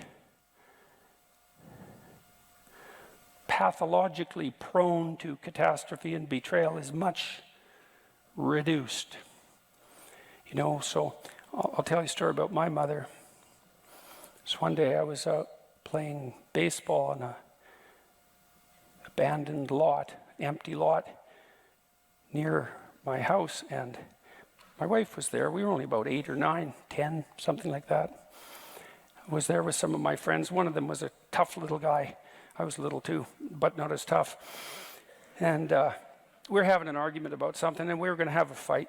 And my mother walked by. And my mother's a pretty nice person, you know, and she had to learn late in life, to some degree, to stand up for herself when she went back into the workplace and had to confront some relatively intimidating and pushy men.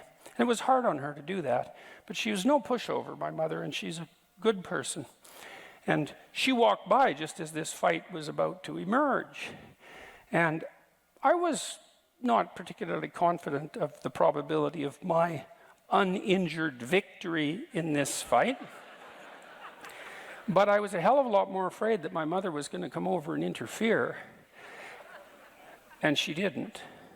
But she knew what was happening. She looked. I saw her look. I knew she knew. She knew I knew. And she walked on. And it's like, more power to her, you know. And because I was fortunate to have a mother like that, let's say, I got into enough of the sorts of scrapes that teach you how to avoid a certain amount of scrapes, and that worked out quite nicely. And that's meant my mother was willing to invite malevolence, invite the evil queen into my life, at least to some degree, you know, because she knew better than to assume that that could be just dispensed with.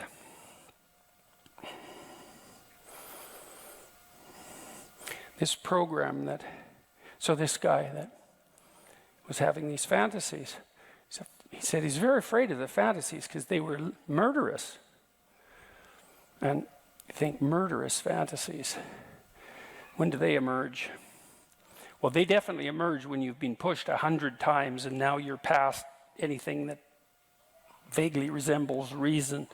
And then the fantasy comes up as a manifestation of rage. So I asked him to write down what had happened and also to write down the fantasies. You know, what reaction is it that you're having? Now, you'd hope that it wasn't like he leapt from happy to murderous in one leap. He went through mildly irritated, extremely humiliated, continually humiliated, repeatedly continually humiliated, and then, well, even a few years later, into murderous rage. And the problem with that is that he should have intervened a lot earlier. And so part of what he needed to learn by going back into that memory, which was now associated with those murderous fantasies, is that the aggression that was manifesting itself in the fantasies hadn't been manifested early enough in the process that led to his humiliation. And so then you can imagine, well, why didn't he react to being bullied in a way that would have stopped it? And the answer to that might be, well, he didn't have the skill, he didn't have the physical prowess, or perhaps he was overprotected. I don't know, because I didn't know the story. But it doesn't make any difference, because what he needed to figure out was how to take that response and differentiate it into something that was reasonably skilled, so that the next time someone pulled a stunt that was like the stunts that led to his humiliation in high school, he was ready to act. And so you can think, if a memory that you have that's old, well, or a problem that's bothering you right now that won't let you go, you can look at your fantasies, because they'll often give you a clue as to what the appropriate response needs to be. Not that that's necessarily the response you have to manifest. And then the trick is to implement the response in a manner that stops you from falling into the same hole that you fell in many times before. These stories that the psychologist's students wrote about their past traumas were curative, because if they used words that indicated understanding, comprehension, etc., then they were remapping the territory that they hadn't mapped properly the first time they walked over it. And all of you is very much concerned with your stability and your safety from betrayal and malevolence, and the probability, the probability that the necessity to avoid unnecessary tragedy. And so any past behavior that indicates that there's a hole in the map that you're using to orient yourself in the world lets all that terror shine through, and that's what the alarm is. And the reason it goes off is because it's saying to you, you have a map, it's got some bad holes, and the holes are places you probably are going to have to go again. And so if you go there again and the hole's still there, you're going to fall in the hole. And the last time you fell in the hole, it wasn't good for you, and so you should be alert to that. And so that's the reason that memories of that sort won't go away. It's actually a good thing, although it can be very bad if you don't know what to do about it. And it isn't merely a matter of expressing the emotion that's associated with the past catastrophe, because often that not only does that not help, it can actually make it worse, because the mere expression of your frustration, let's say if you were bullied in high school, doesn't stop you perhaps from still being the sort of person that might be bullied by your coworkers. And that's not a positive outcome by any stretch of the imagination. So this program we wrote, it's sort of like psychotherapy for free, essentially. It asks you to, and I used it on this client of mine who'd been bullied into a psychotic state when she was in high school. She could hardly even talk when she first came to see me, and she was hallucinating in all sorts of strange ways. She was really badly fractured by this person who'd tortured her 3/4 to death, and we went through her whole life. She could talk a little bit, and she could write a little bit, and I sat her behind my desk, my computer, and we opened this program. And what it does is it has you divide your life up into epochs, whatever you want. Maybe it's kindergarten, grade 1 to grade 3, grade 3 to grade 6. You know, you can do it numerically like that. You could do it by age. I had people who were more agreeable in temperament. They would divide their life up into relationships. That was really how they conceptualized the stages of their lives. Each relationship, you know, it depends on you. It doesn't really matter, however you conceptualize your life. And then the exercise has you walk through and describe significant events, positive and negative, to lay them out and then to analyze them. It's like, well, what did you do right that enabled the positive events to occur? And what did you do that you might be able to alter, or that you learned to alter later, or that you could alter now, that would help you avoid the negative events? So it's not merely the recounting of the negative, it's, in some sense, it's the extraction of the moral of the story. You know, there's this old idea, I'm sure you've heard me talk about it before, that dragons guard gold. It's a very strange idea, very old idea, treasure of one sort or another, that they threaten the city eternally. That's a dragon. And the city, in some sense, is the citadel of your memory, and the chaos that's outside of the citadel of your memory can always emerge to threaten the citadel, and that's the same story as the Garden of Eden and the snake. It's exactly the same idea. And if you confront the thing that threatens, then you can find the treasure. And you can use that to rebuild the citadel, but also to turn yourself into something that can confront the dragon. And that's the real treasure, right? Is to turn yourself into something that can and is willing to confront the dragon. And so, you know, I did a lot of work with people in my clinical practice on assertiveness therapy, and assertiveness training, and these are often for people who are very agreeable, and they're more likely to be bullied. And the reason for that is that they don't like conflict. But there's another reason too, which is that they don't have enough faith in the truth and enough fear of the consequences of not telling the truth. And so they'll pretend that things are all right when they're not all right, and then forestall catastrophe for later. And so let's say your boss is kind of a bullying type and pokes at you a bit, takes advantage of you a little bit, and you think, well, that's not really worth making a fuss about, but you go home and you're kind of resentful, but you don't pay any attention to that. Maybe you think you shouldn't be resentful, but probably you don't think that. You just don't want to confront your boss. And the thing is, though, if you do it if it's on the first foray, and you say, here's the reason I won't do that. Well, maybe you'll get fired, but probably not. Not if you're careful. Generally, someone like that will think, oh, you're not as easy to pick on as I thought you were, and they'll go find someone else, or maybe they'll even learn something from the encounter. And that takes a fair bit of courage, and that's part of that confrontation that we just described, is that you're resentful because you've been taken advantage of and you have something to say, and so you need to say it. And when I was doing assertiveness training with my clients, I often talked to them about their resentment. That would be the kind of resentment that might have someone generate murderous fantasies 4 years later. These people who go out and do murderous things, they've harbored an awful lot of resentment. There's a lot of things they didn't say when they should have said them, that's for sure. And so, and if you let the people around you who you love hypothetically take advantage of you, then you're going to harbor resentment, and that's going to come out in all sorts of ways that are really not positive in the least for you or for them. And so it's better just to it's just better to draw the line when when all there is of the dragon is one tooth. Say, no, here's why, leave me alone, or here's how I want to be treated instead.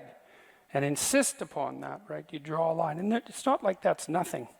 And then I suggested to this man with murderous fantasies that he think about what he could have done different in high school, in principle. Maybe he needed to get stronger, so he was more confident. I'm not saying this is easy. That's irrelevant. Lots of things aren't easy that end in catastrophe, and the problem was that he was humiliated, and now he's murderous, and that's not a good outcome. So even if it's difficult, that doesn't mean it's unwarranted. But even more particularly in a situation like that, you ask, well, how did you allow it to come to such a pass? And what could have you done differently? And maybe you might find that there wasn't anything that you could do differently back when you were in high school, but by the time you're in university, you're not in high school anymore, and the world's shifted quite a bit. And generally, you're around more sophisticated people, and that kind of bullying is less likely. And so you still might have some aggression to integrate within you so that you're not a pushover. And if you do that, well, then those memories, in all likelihood, are going to stop. As long as you're confident that now you know what to do, those memories are very likely to stop plaguing you, and then hopefully those murderous fantasies will go away and you won't be inclined to act them out.